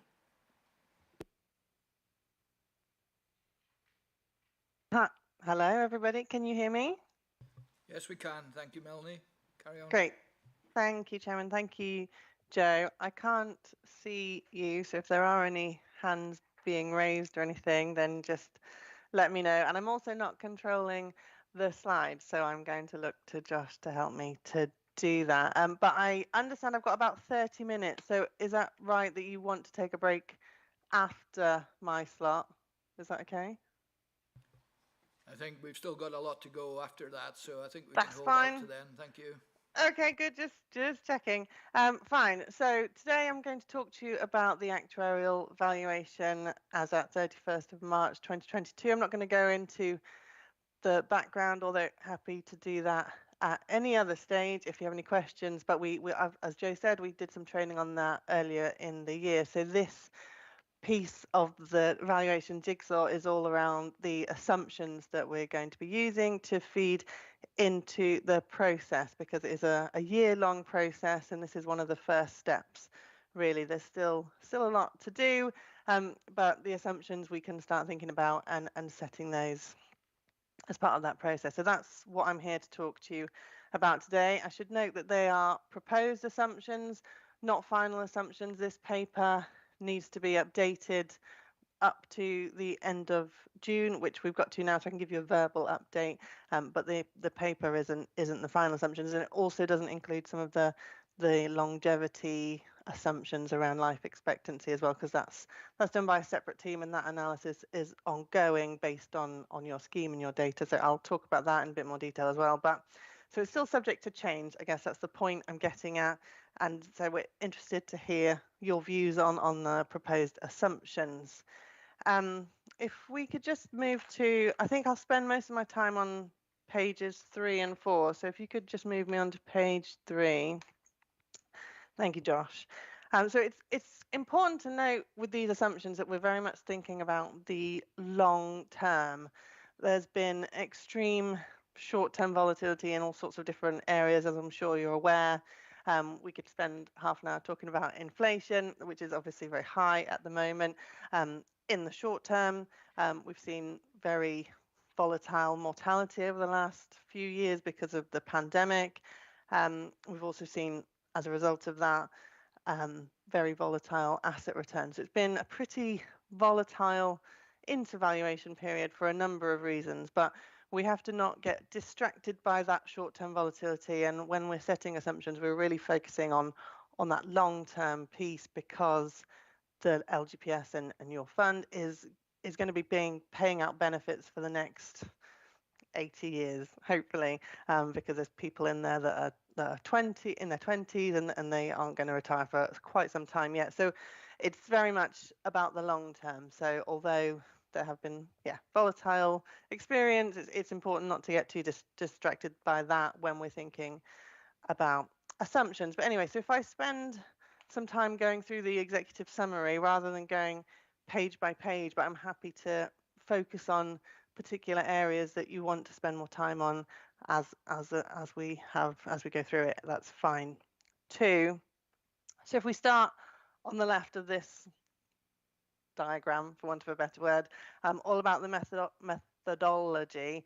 So the paper details how we go about setting our assumptions, the approach that we take, and when we look at all the different assumptions, what we do is we look at them on a best estimate basis. So the idea behind that is that we're not being overly optimistic or overly pessimistic on any of the assumptions that we're setting, but we are required to set the assumptions overall on a prudent basis, and prudent essentially just means allow some sort of buffer for a rainy day, for adverse experience, and we allow for all of that prudence through the discount rate methodology to try and keep it transparent and simple to understand. So I'll come on to talk about the discount rate in a bit more detail, but that's where the assumptions lie. They're on this kind of best estimate assumption basis as we talk about them in the paper.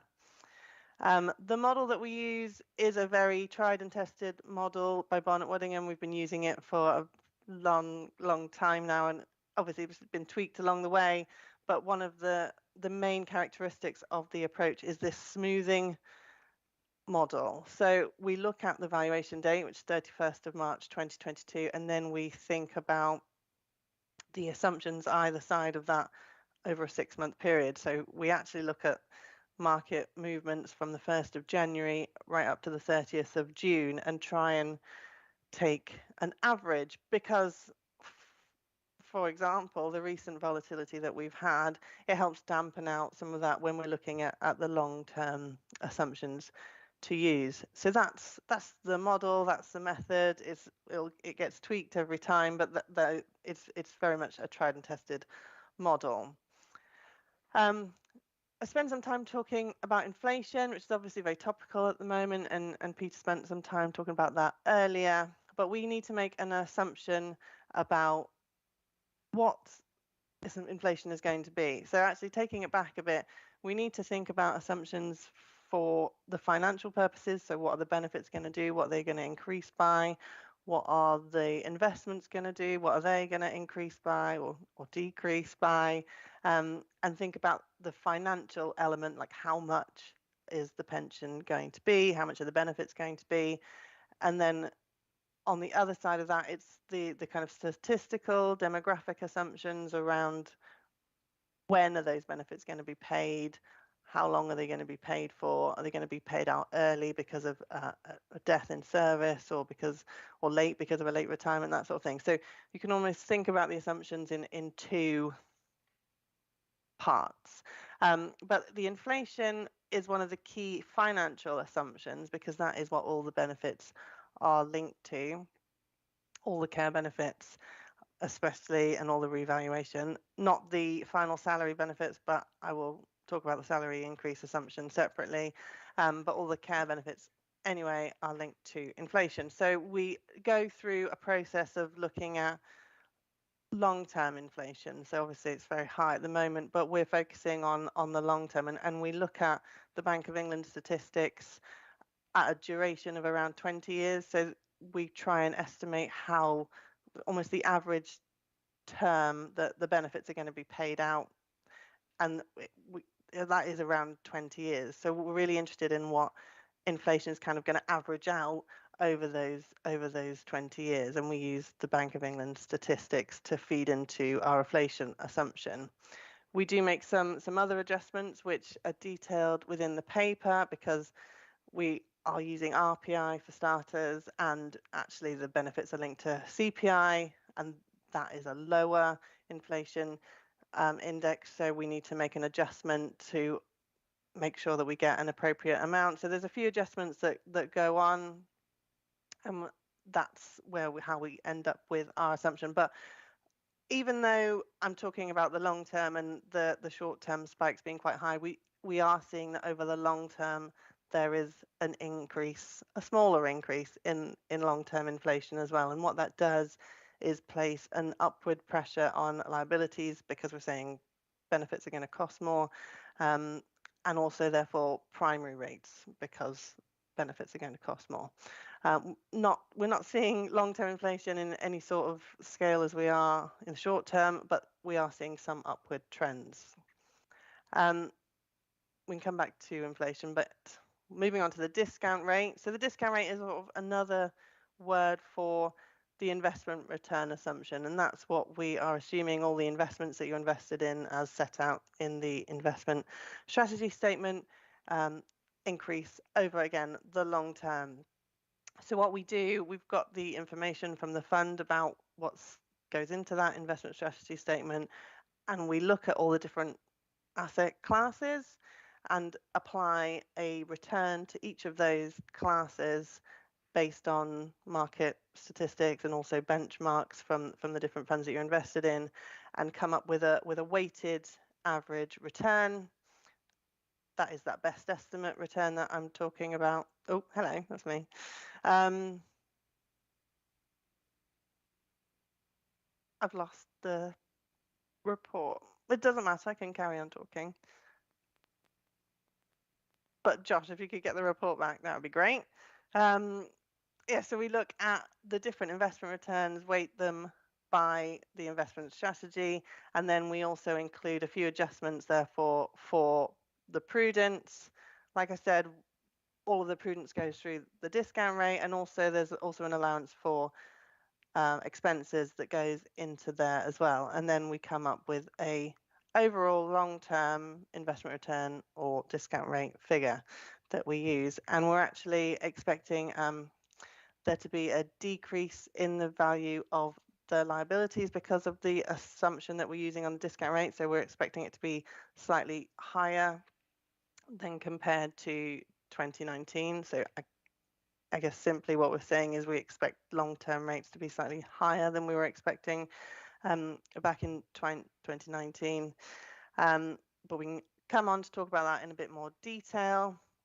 Longevity, so this is the key demographic statistic or the statistical assumption. So this is all about how long do we think members are going to live for, so therefore how long is that pension going to be paid out for. So this isn't detailed within this paper, but I can talk to you about it because it is quite interesting anyway, and give you some sort of headline ideas. And I guess you can imagine that because of the recent pandemic, there's been some quite interesting longevity experience that we've seen over the last few years. But what we are seeing is actually the impact isn't as high as we might have guessed, but that's largely because most of the people that were affected in terms of death through the pandemic were older people, and they are members with smaller liabilities because they're towards the end of their valuation life, so to speak. And a lot of those deaths were possibly brought forwards anyway. So actually the overall impact on liabilities we don't think is going to be hugely significant. There will be some impact, but it won't be as significant as we may have thought.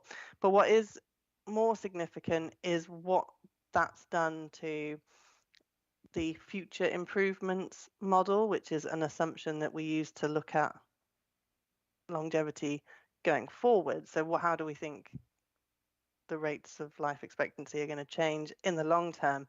And there is more evidence to show that that has been slowing down and that life expectancy on average is coming down a bit. So we are expecting to see an improvement in the funding position because of the longevity assumption. But I wouldn't say it's purely because of COVID.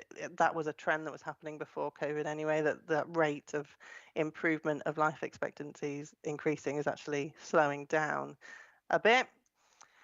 And then finally, just on the kind of key points, it's all around the regulatory uncertainty. So we've heard lots about McLeod already from Matt and from Roger, but yes, we can confirm that it is a very complicated piece, but we will be doing something as part of the evaluations. There has been a bit of a delay as to what can come out of the systems by the software providers, and not all the data is in place, but we can make a pretty good assessment of the McLeod impact by employer based on the data that we have so far and what we can use. So what we are proposing as part of this valuation is to make that adjustment based on the benefits that we expect and the regulations that we are anticipating to come in. And we've had advice from DLEC to say, please do assume that the regulations will go ahead as planned for the purposes of the valuation. So we are following that guidance, and we will be making an allowance for McLeod in a more accurate way than we did back in 2019, when we just didn't really know very much about McLeod at all. But so there will be the ability this time to look at the impact on an employer basis, and that will be really useful, maybe even useful for Matt as well, to help have some of those conversations with employers. So that will feed through as part of the results process, which is more towards the end of the year. Matt also talked about the cost cap uncertainties. We're still not 100% sure whether or not they'll go back and revisit 2016 a result of the judicial review, but we hope not. Also, climate risk. We are going to be making an allowance for the risk of climate, as we do with any other risk actually, as part of this process, and there'll be a separate piece around climate risk and how that is built into the prudence allowance and the liabilities as part of the results stage of the process. So you'll hear more about that when we talk to you about results. But I guess what we're trying to say is the prudence allowance needs to be there, not only because we need to be prudent, but because there is all this uncertainty still around, and we need to allow for a rainy day, hopefully not another McLeod type scenario, but that is what the prudence allowance is there for. So if we just move on to the next page, page 4, then we can actually put some numbers to all of that. And this is a summary table of the key assumptions. Everything's detailed further into the report, but I'll sort of go through it line by line, and you can see, so on the left are the labels, that's what all the different assumptions are. The top band is the financial assumptions, and then the 2 columns, we've got the 2022 proposed assumptions, and then we've got the 2019 ones at the end, which is what was used back in 2019. So in terms of inflation, you can see that we are proposing an increase. It was 2.3 back in 2019, and it's looking more like 2.9, and actually updating that using the 30th of June, because this paper is based on only up to the end of May, we're still thinking it's going to be around the 2.9 mark. So that is an increase, and like I said, that does put an upward pressure on liabilities and primary rates, but that is because long-term indicators suggest that inflation will be slightly higher over the long term. In terms of discount rate, so last time used an assumption of 4%, so expected return of around 4% being prudent, and we've increased that to the 4.4% this time. And actually updating that to 30th of June, that looks like it might actually go up to the 4.5 as well, but that's still to be finalised. But what's important to note is actually the difference between those 2 numbers, and that's something that we call the real inflation, or the net rate. So in 2022, you'll see, if we just use these numbers for now, that it's the 1.5, so 4.4 minus 2.9 is 1.5, so that's the expected return above inflation. And then back in 2019, if you do the same, so 4 minus the 2.3, then that's 1.7. So the actual increase in the investment return over inflation is only 0.2%. So although that does have a positive effect on liabilities, as in they come down, it's not as much as you might think when you're looking at 2.3 moving to 2.9 and 4 moving to 4.4. It's actually only a 0.2% overall change in that real rate above inflation. The other rate that's not actually detailed on here is the salary increase assumption, but that, and we don't usually include it in our kind of key assumption summary, because it's become less and less important because of care being the main benefit going forwards. But because of McLeod, actually it does become more of an important assumption.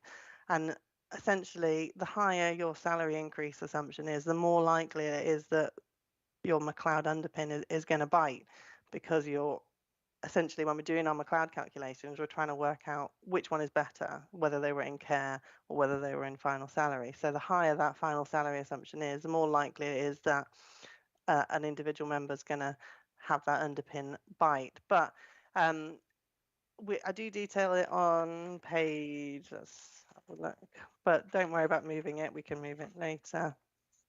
Page 9 is where we detail about salary increase assumptions, but we are making a slightly higher assumption for that this time around as well. So last time it was CPI plus 0.3%, and this time it's CPI plus 1%. So again, that's a long-term rate. So what we think salary increases are going to do over the long term. So if we take our CPI, the 2.9 plus the 1%, that's around a 3.9% increase in salaries on average every year over the long term.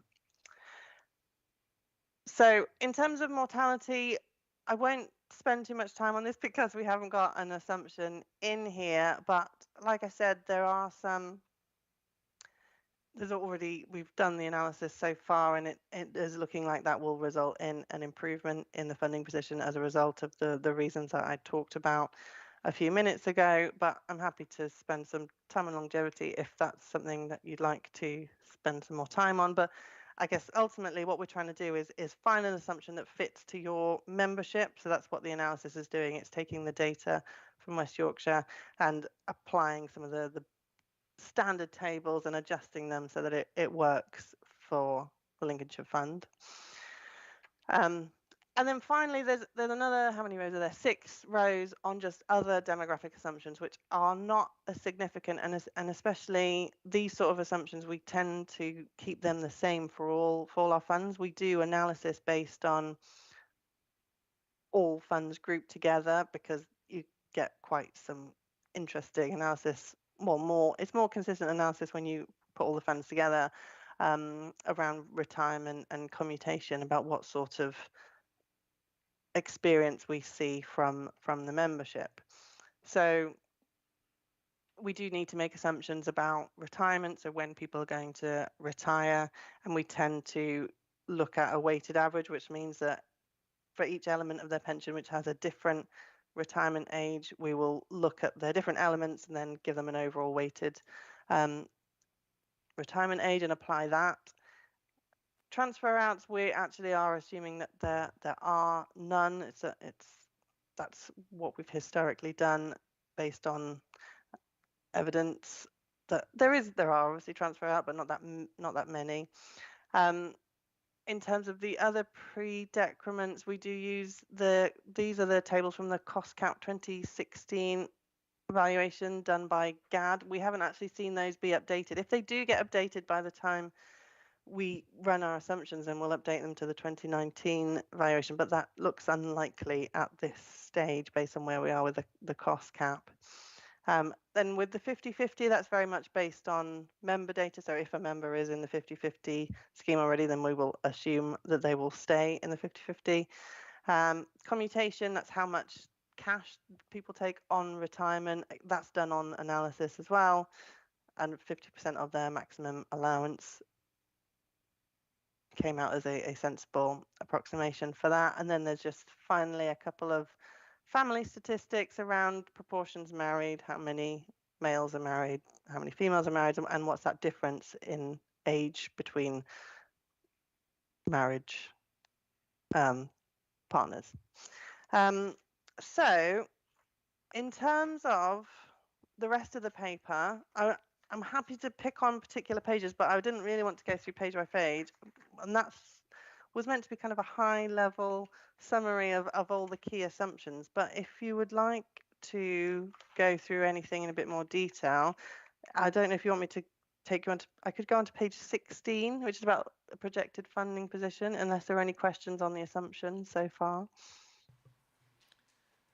Right, thank you, Melanie. Any questions so far?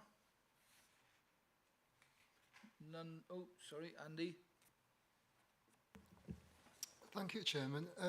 It's just the prudence, really, as we've got closer to fully funded, and we've not de-risked the scheme with the asset allocation, is putting the prudence level up the right thing to do? So it seems like we are losing on the swings and losing on the roundabouts a bit. Thanks. Melanie? So I think if anything, we've tried to keep the prudence about the same. It's a different methodology, but in terms of coming up with a sensible approach in terms of how you allowed for it in 2019, then it's meant to kind of link back to being consistent with 2019.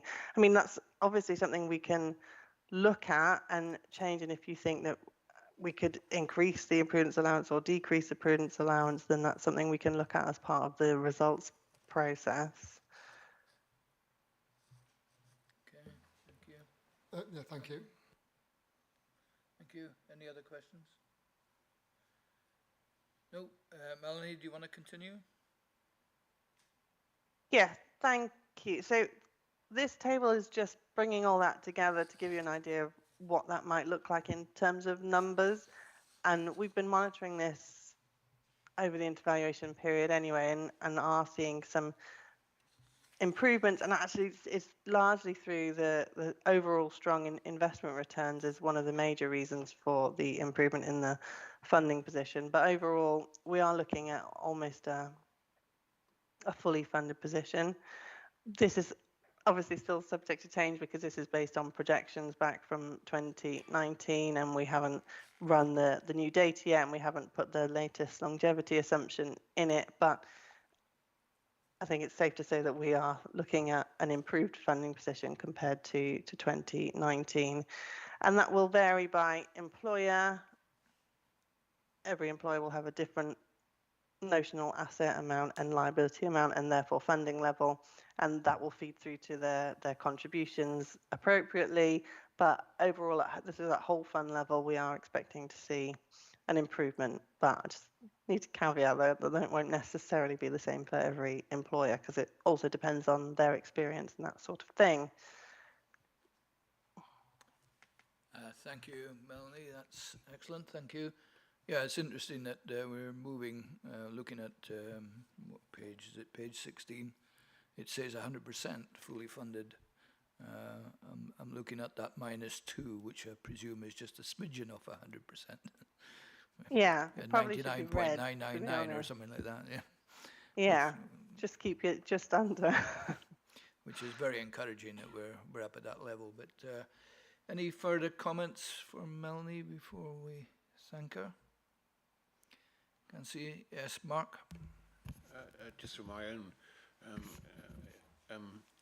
education, I think, probably rather than anything else, Chairman. In situations of significant volatility, be it socio-economic, be it Russia and energy, or be it China and their policies, or whatever, is there any need to look for a more frequent or an interim sort of valuation? Because, you know, it's a snap view of a particular point in time, and, you know, if that point in time is, well, if the situation is changing quite significantly around that point in time, does that have any implications for us?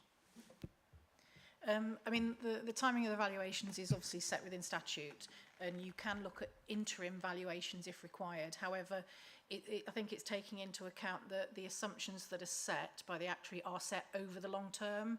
So they're kind of watering down current volatility to a certain degree, and they're looking at, you know, 20 years plus out to make those assumptions, which then get refreshed in 3 years' time anyway. So I don't believe that there is a benefit in doing the valuation any more frequently, because one of the other things that we want to do is give our employers certainty over at least a 3-year period over what contributions that they have to pay in as well.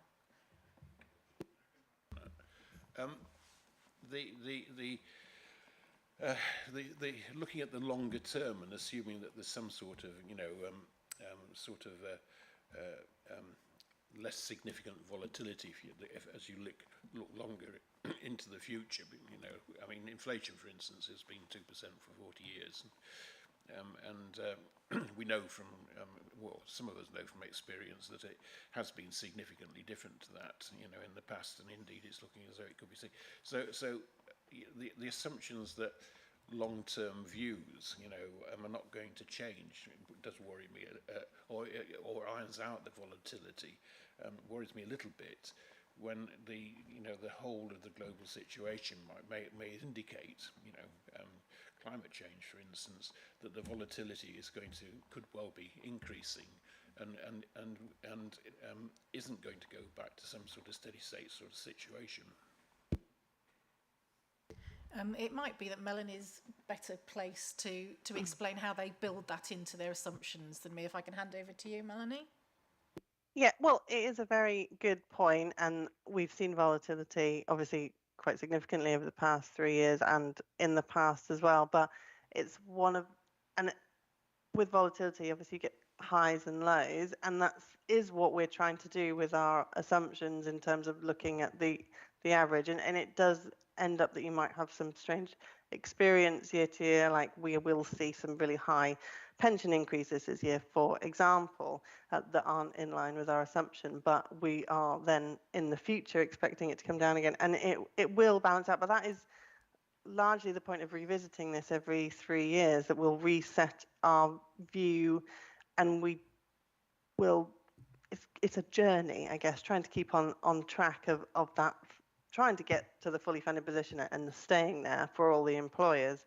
But we do make a series of assumptions, and it's based on a lot of external analysis and inflation especially. We've used a lot of the analysis from the Bank of England, and they are saying in their latest monetary policy piece that they do think it's going to come back down again to normal levels, or around the 2% in 2024. So we do think it is going to come down again, based on like they're the people that know best at the Bank of England. Well, you'd like to hope so anyway. But there is an argument for looking at short-term volatility, but it's really important not to get distracted by it when you're thinking about the LTPS, the funding over the long term. But that we do monitor it on a monthly basis with Joe on our system, so that we can keep track of any particular spikes. But it's like Joe said, it's important because of the key outcome of the valuation is the contribution rates. It's important that we try and keep those stable for employers. Thank you, Melanie. We have a question from Peter Jones, our investment advisor. Peter. Thank you, Chairman. I think you can hear me. It's more in the way of a comment. Melanie, I read this report with a great deal of interest because I'm involved elsewhere with private sector schemes with valuation assumptions. And I'm bound to say I was very comfortable with you choosing this basis in what is a very difficult, volatile time. It seems to me to be there or thereabouts. That's good. There are, though, two questions. One, presumably later in the year, there'll be some sort of sensitivity analysis for the committee to look at, which would certainly help Councillor Allen with his anxieties. I think your report is silent as to contribution rates. Is that right? Yeah, we haven't really touched on it, but we are. It's difficult. It's difficult to say. So your first point around sensitivities, yes, that will come through as in the initial results papers. But in terms of primary rates, it's difficult because we didn't do the valuation back in 2019 to necessarily know for sure. But what we're seeing as a trend is we do expect those to increase because of these inflationary pressures and the overall real discount rate. But because of that improvement in funding level, because you've got the other element of the contributions as the secondary rate, which is designed to get to that 100% funding level, we are expecting that to possibly come down for some employers, but that's to be discussed. It might be that it will vary obviously by employer, but it might be that your primary rates go up, but that might be offset to a point by a reduction in the secondary rate. So overall, we are anticipating that there will be some increases, but not significant ones, and it really does vary by employer and what their individual experience is. But that's why it's difficult to comment on that in this particular paper. Thank you, Melanie. Mark. Thank you, Chairman, for being very good to me. Just to give Peter Jones some comfort, that my anxiety level is not that significant because it's only looking 15 years into the future. Had I been younger, I might be a lot more concerned. Thank you, Mark. Right, any other questions or comments for Melanie? Can't see any. So thank you very much, Melanie, for your presentation. Very interesting indeed. So we'll bid you farewell at this point. Thank you. Obviously, thank you. You may stay with us if you wish, but we're going to break now. It's almost 5 to 12, so I'll be very lenient. I'm getting soft in my old age. 12 o'clock, that gives you 7 minutes, unless you want me to say something else, Joe. So if we could just look at the recommendations, please. That might be a good idea. Thank you. The recommendations are on page 108. I think. 109. That the committee consider and approve the actuary's proposed approach for setting the assumptions for the 2022 triennial valuation. Can I have a proposer? That's Councillor Mark Allen, seconder, Councillor Mike Thompson. All those in favour, please show. Thank you. That is unanimous. That is agreed. Thank you for reminding me, Joe. And on that happy note, we'll break till 12 o'clock. Thank you.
Excellent, we're all here, that's good.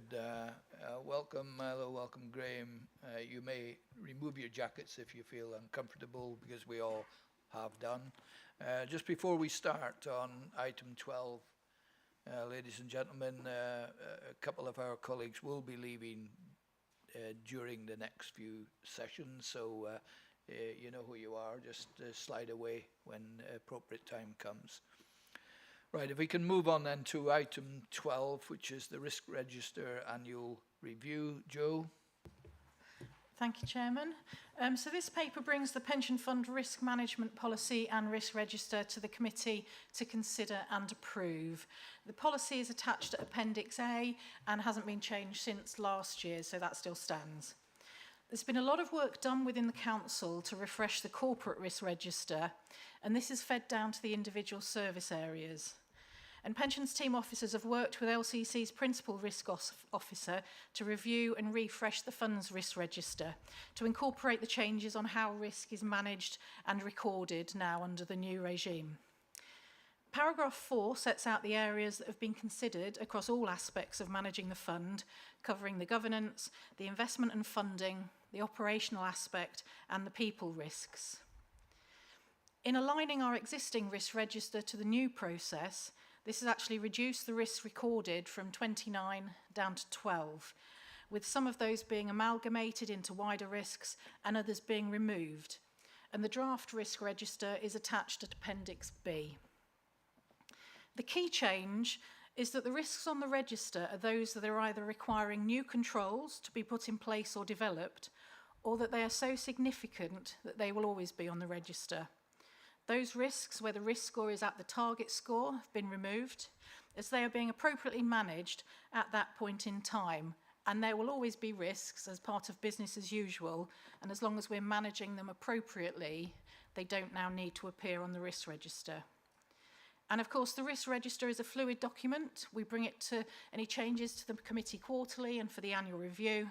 So risks will come in and out as the landscape changes. So I didn't plan on going through each risk, but I'll be happy to take any questions. Thank you. Thank you, Joe. Well, you've seen, you can see the risks and their definitions on the Appendix B. So are there any questions or comments from members? Can't see any. Sorry, Mark. I always wait and see if anybody else wants to put their hands up before I put my hand up, Chairman. The two significant risks seem to be training and governance, because we're sort of slightly astray in one case and more astray on the other case, but they seem to be increasing. So I take it those are things that we may well be covering later on in this particular session anyway. I don't know, training maybe. But are we actively looking to address the concerns there and address the issues associated with where they stand on the risk register? Yes, the training paper is the next paper, and we're looking at making some changes to our mandatory training that's offered and how we do that to try and enable members to undertake that training more easily. The good governance review that's been undertaken by the Scheme Advisory Board will make training mandatory across the whole of the LGPS as it is for the pension board. So that's really why it's a risk, because there are changes coming in, and alongside the governance there's changes coming in. We don't yet know. We think it's a bit like the McLeod situation. We think we know what the issues are, but until it's actually come back from Secretary of State with the guidelines, then we will do that. So it's an area that we're looking at. I've also been having some meetings with our Executive Director and Monitoring Officer in trying to ensure that the governance structure and the decision-making structure across the pension fund will meet those new requirements. So we're trying to get ahead of the game on that. So yeah, absolutely. I think there are risks there, but we are putting in new and developing controls to try and bring those down to the target levels. Thank you, Joe. Any other comments, questions? Right, if we can come back to the recommendation on page 139, the committee are asked to review and approve the risk management policy and review and approve the risk register. We've had One question, are we happy to approve? All those in favour, please show. That's carried. Thank you very much. Thank you, Joe. Moving on, item 13, the Annual Pensions Committee Training Plan and Policy. Back to you, Joe. Thank you, Chairman. So this, again, is another annual review, and this time it's of the committee's training plan and policy, which is attached to Appendix A on page 161. The training policy sets out the training and development of both members of the committee and officers of the council responsible for the management of the fund, and paragraph 2 to 5 set out the reasons behind these training requirements. The annual training plan on page 137 has been updated to reflect the refreshed SIPFA Knowledge and Skills Framework attached to Appendix B on page 169. And this sets out now there are 8 areas. Previously it was 6, it's now 8 areas that the committee is expected to have collective knowledge of. A knowledge and skills questionnaire based on this new SIPFA Knowledge and Skills Framework was completed by the majority of the committee and returned for analysis. And this collective response can now be used as evidence that the committee meets the requirements under MiFID for the fund to retain its professional investor status. The response highlighted only 8 areas across the 89 questions where the collective score was lower than 3. 3 meaning I have appropriate knowledge and understanding in this area. So these are areas that need to be looked at for further training, and they're set out at paragraph 11. Obviously, there were very different levels of knowledge individually, and to assist in the knowledge and understanding, it's recommended that the fund subscribes to the LGPS Online Learning Academy created by Hymans Robertson.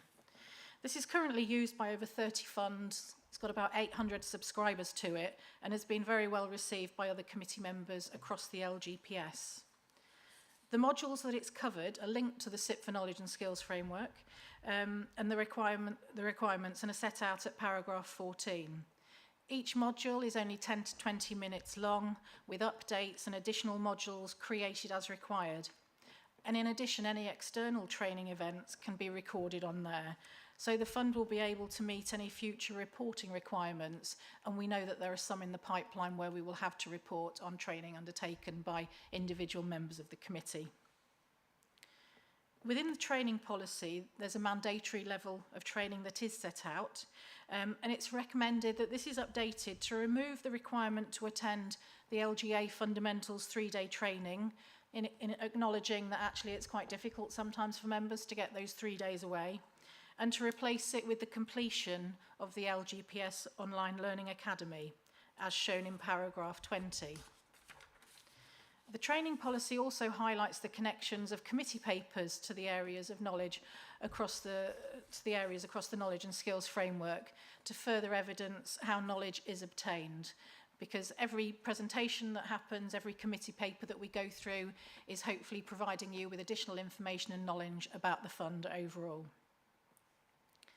Moving on to the 2 training sessions that we do with the committee, the next training committee is being held on the 13th of October, where it's proposed that the investment consultant covers the investment strategy of the fund in light of the valuation results that we will have by then, and to further develop the fund's net zero ambitions, following on from the beliefs work that was done last February. The date of the February 2023 training hasn't yet been arranged. However, it's proposed that the topics of training are decided later in the year at a future meeting to enable training on any areas that may come from the DLUHC consultation that was, when I wrote this paper, expected sometime in the autumn. However, obviously that might be slightly delayed, but perhaps if we look at the December meeting to see what training the committee would like at that February event. I wasn't going to say any more, but I'll happily take any questions on that. Thank you. Mark. How will... I agree entirely that because of the complex nature of pensions and all its underlying issues that go with it, training is very important, and obviously legally so almost. It's a question to do with substitution of members at this committee, chairman, and how that can actually take place if we are all meant to be trained to a fairly significant level. I think before I ask Joe to professionally answer that point, I agree with you. It is sad that some members are not fully trained. It's also sad that we've we've certainly lost one. As we know, to be quorate in this committee, it only requires 3 people. I still think that's fairly low, but that's certainly achievable in most committees, I think. However, I'll hand over to Joe to answer your question, Joe. Yeah, because of the training requirements and the understanding that's needed to be able to make decisions about managing the pension fund, we don't actually allow substitutes on this committee. So that was a concern that we would have if there was someone just coming for one thing and there were some important decisions. So we just don't allow it. Thank you. Any other questions for Joe? If not, I'll move to the recommendations on page 153. I'll read them out and we'll take them on block as an agreement or disagreement. That the committee approve the training policy with the inclusion of the completion of the Hyman's Online Learning Academy within the mandatory training requirements, replacing the requirement to attend the fundamentals or equivalent training course. And secondly, to agree the proposed areas for training at the October and February meetings. And finally, approve the annual training plan. Can I have a proposer, please? That's Councillor Mark Allen. Seconder, Councillor Mike Thompson. All those in favour, please show. That's unanimous. Thank you very much, and thank you, Joe. Moving on then to item 14, which is on page 219. And over to you, Claire. Thank you. The report today brings the draft annual report and accounts to the committee for approval. The annual report and accounts have been prepared in accordance with statutory and industry guidance as set out in the Code of Practice on Local Authority Accounting. And a copy of the annual report is attached here at Appendix A. It's a large document, but it provides lots of useful information on the fund, covering governance and management, investment details, employer, administration and member information, and the fund's annual report and accounts. The final published document will also include the fund's policies and statements. These are not attached in the paper pack today, as members of the committee saw those at the meeting in March. Paragraphs 1.3 and 1.4 of the report bring to the committee's attention the timing issue relating to asset valuation information included within the pension fund accounts for unquoted assets. The draft accounts have been published in advance of the fund receiving all of these 31st of March valuations. As they're received, the information will be reviewed and incorporated into the accounts if considered material, either individually or collectively. This means that the final version of the accounts will differ to those presented today. We will, of course, report any changes to the committee later in the year once they're known. The annual report and accounts are currently with our external auditor, and we will provide an update on their findings at the September committee meeting and a copy of their final report in December. I don't propose to say anything else today, but I'm very happy to take any questions. Thank you, Claire. Questions?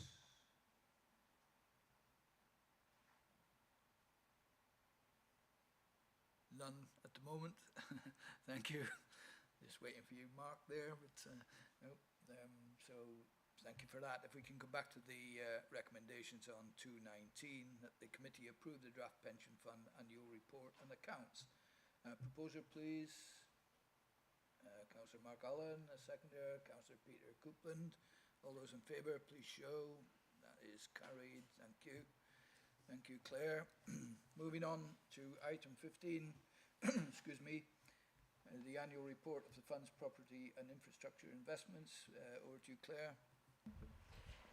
Thank you. The report sets out performance on the property and infrastructure elements of the portfolio. The fund's strategic allocation is 10.5% to property and 2.5% to infrastructure. Both of these are currently underweight, but future commitments to drawdowns should help to address this. The table at the top of page 332 sets out how this is allocated, and the committee can see that the majority, some 70%, is allocated to balanced UK commercial property funds, with smaller elements in property venture, a European property growth fund and infrastructure. Paragraph 1.5 sets out each element of the portfolio's performance against the benchmark. Both UK commercial property unit trusts and infrastructure outperformed their benchmarks, however, other property underperformed. Detailed information on the individual property and infrastructure holdings and their performance are set out in the later elements of the report. If we turn to those then, Section 2 details the UK commercial property funds. The funds has invested in 4 individual unit trusts, and these were selected to provide diversified exposure to the sector. Table 3 on page 333 sets out how the Lincolnshire portfolio holdings compare to the benchmark, and paragraphs 2.6 to 2.13 and table 4 set out the performance for each of the individual funds that we're invested in. Of note, the Aviva fund has closed, and during 21-22, the fund has been winding up with the manager looking to dispose of all the properties within the fund. During the year, 5 assets were sold and the cash from those returned to us. A further 8 properties remained to be sold. 5 of those are currently under offer. 1 is being marketed and 2 properties remain to be marketed in the future following the resolution of outstanding lease tenant matters. This has had a significant impact on Aviva's performance over the last 12 months, and it's also had an effect on the sector splits within the overall portfolio as assets have been disposed of from that fund. Section 3 provides further information on the European Property Fund. During quarter 1 of 2022, a commitment was made to purchase a further €42 million in this fund. This purchase was completed in June of this year and was funded from the cash which we'd received from the wind-up of the Aviva fund. Section 4 details the property venture funds, and we currently have commitments to 6 funds here. 4 of these are in their final stages, with the initial investments being made between 2005 and 2007. Paragraphs 4.2 to 4.9 set out the details of these funds and their performance. Due to the timing of the original investments, their performance has been mixed because of the effects from the 2018 financial crisis. By way of an update, Reef Ventures made its final distribution in March 2022 and liquidated in April, and the Franklin Templeton European Real Estate Fund liquidated at the end of June and plans to make its final distribution over the summer. The fund made 2 new commitments to private residential schemes, to Hearthstone in July 2020 and Allianz in March 2021. Details of these schemes are set out in paragraphs 4.10 to 4.13. It's too early to comment on the performance of these funds as they're still in the early drawdown stages. Turning to Section 5, this covers the fund's infrastructure investments. And here the fund has made 5 commitments to individual schemes. 3 of these are PFI and similar project funds, and the 2 newer schemes were selected by the committee after it agreed to increase the strategic asset allocation to infrastructure to 2.5% in January 17. During 21-22, the fund purchased an additional 1.3 in the Innisfree Continuation Fund from a Canadian pension scheme, so this has increased our allocation to those 3 PFI funds.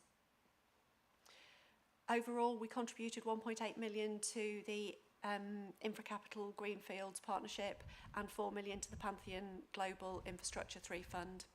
And similarly to the 2 new property funds, these are in their early stages, so cannot comment on their performance.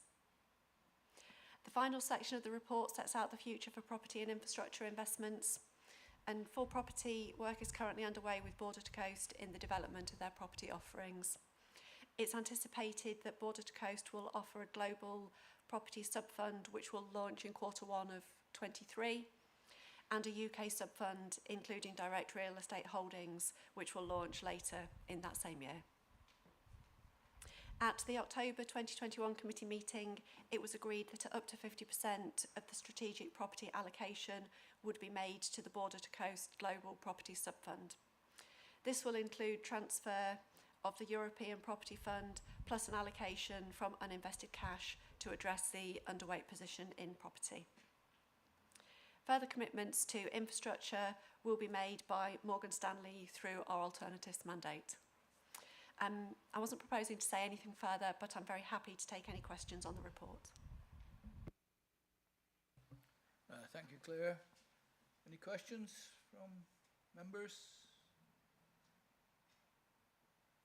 Just one question, I'll get in before Mark. Aberdeen, presumably, is the abbreviation there. I always knew it as Aberdeen Standard. Is that changed, or is that a different company? What's happening here? It's the same company. It's a rebranding which they've undertaken earlier in the year. So the name, have they, what was Standard Life and Aberdeen is now, it used to be Aberdeen Investments and Standard Life, yeah. So it's just called Aberdeen. I think you queried that as well, didn't you, earlier, Mark? But over to you. And I was just going to say, Chairman, that I thought the report shows that the investment decisions that were made some time ago have paid off to a great extent, the decisions to operate slightly out of the norm, perhaps for local government, has been a correct one. So yeah, I thought it was very good. The report shows good returns. Thank you, Mark. Anyone else? Happy, thank you.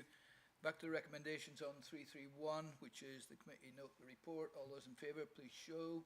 Thank you. That's unanimous. And by the way, Councillor Newton did leave the meeting before this this presentation by Claire. So that's that. We'll move on then to item 16, which is consideration of exempt information. Excuse me. In accordance with Section 100A4 of the Local Government Act 1972, the following agenda item has not been circulated to the press and public on the grounds that it is considered to contain exempt information as defined in paragraph 3 of part 1 of Schedule 12A of the Local Government Act 1972 as amended. The press and public may be excluded from the meeting for the consideration of this item of business. Have a proposer, please. Councillor Mike Thompson, seconded by Councillor Mark Allen. All those in favour, please show. And Tom, would you let us know when the public and press have left, if they were ever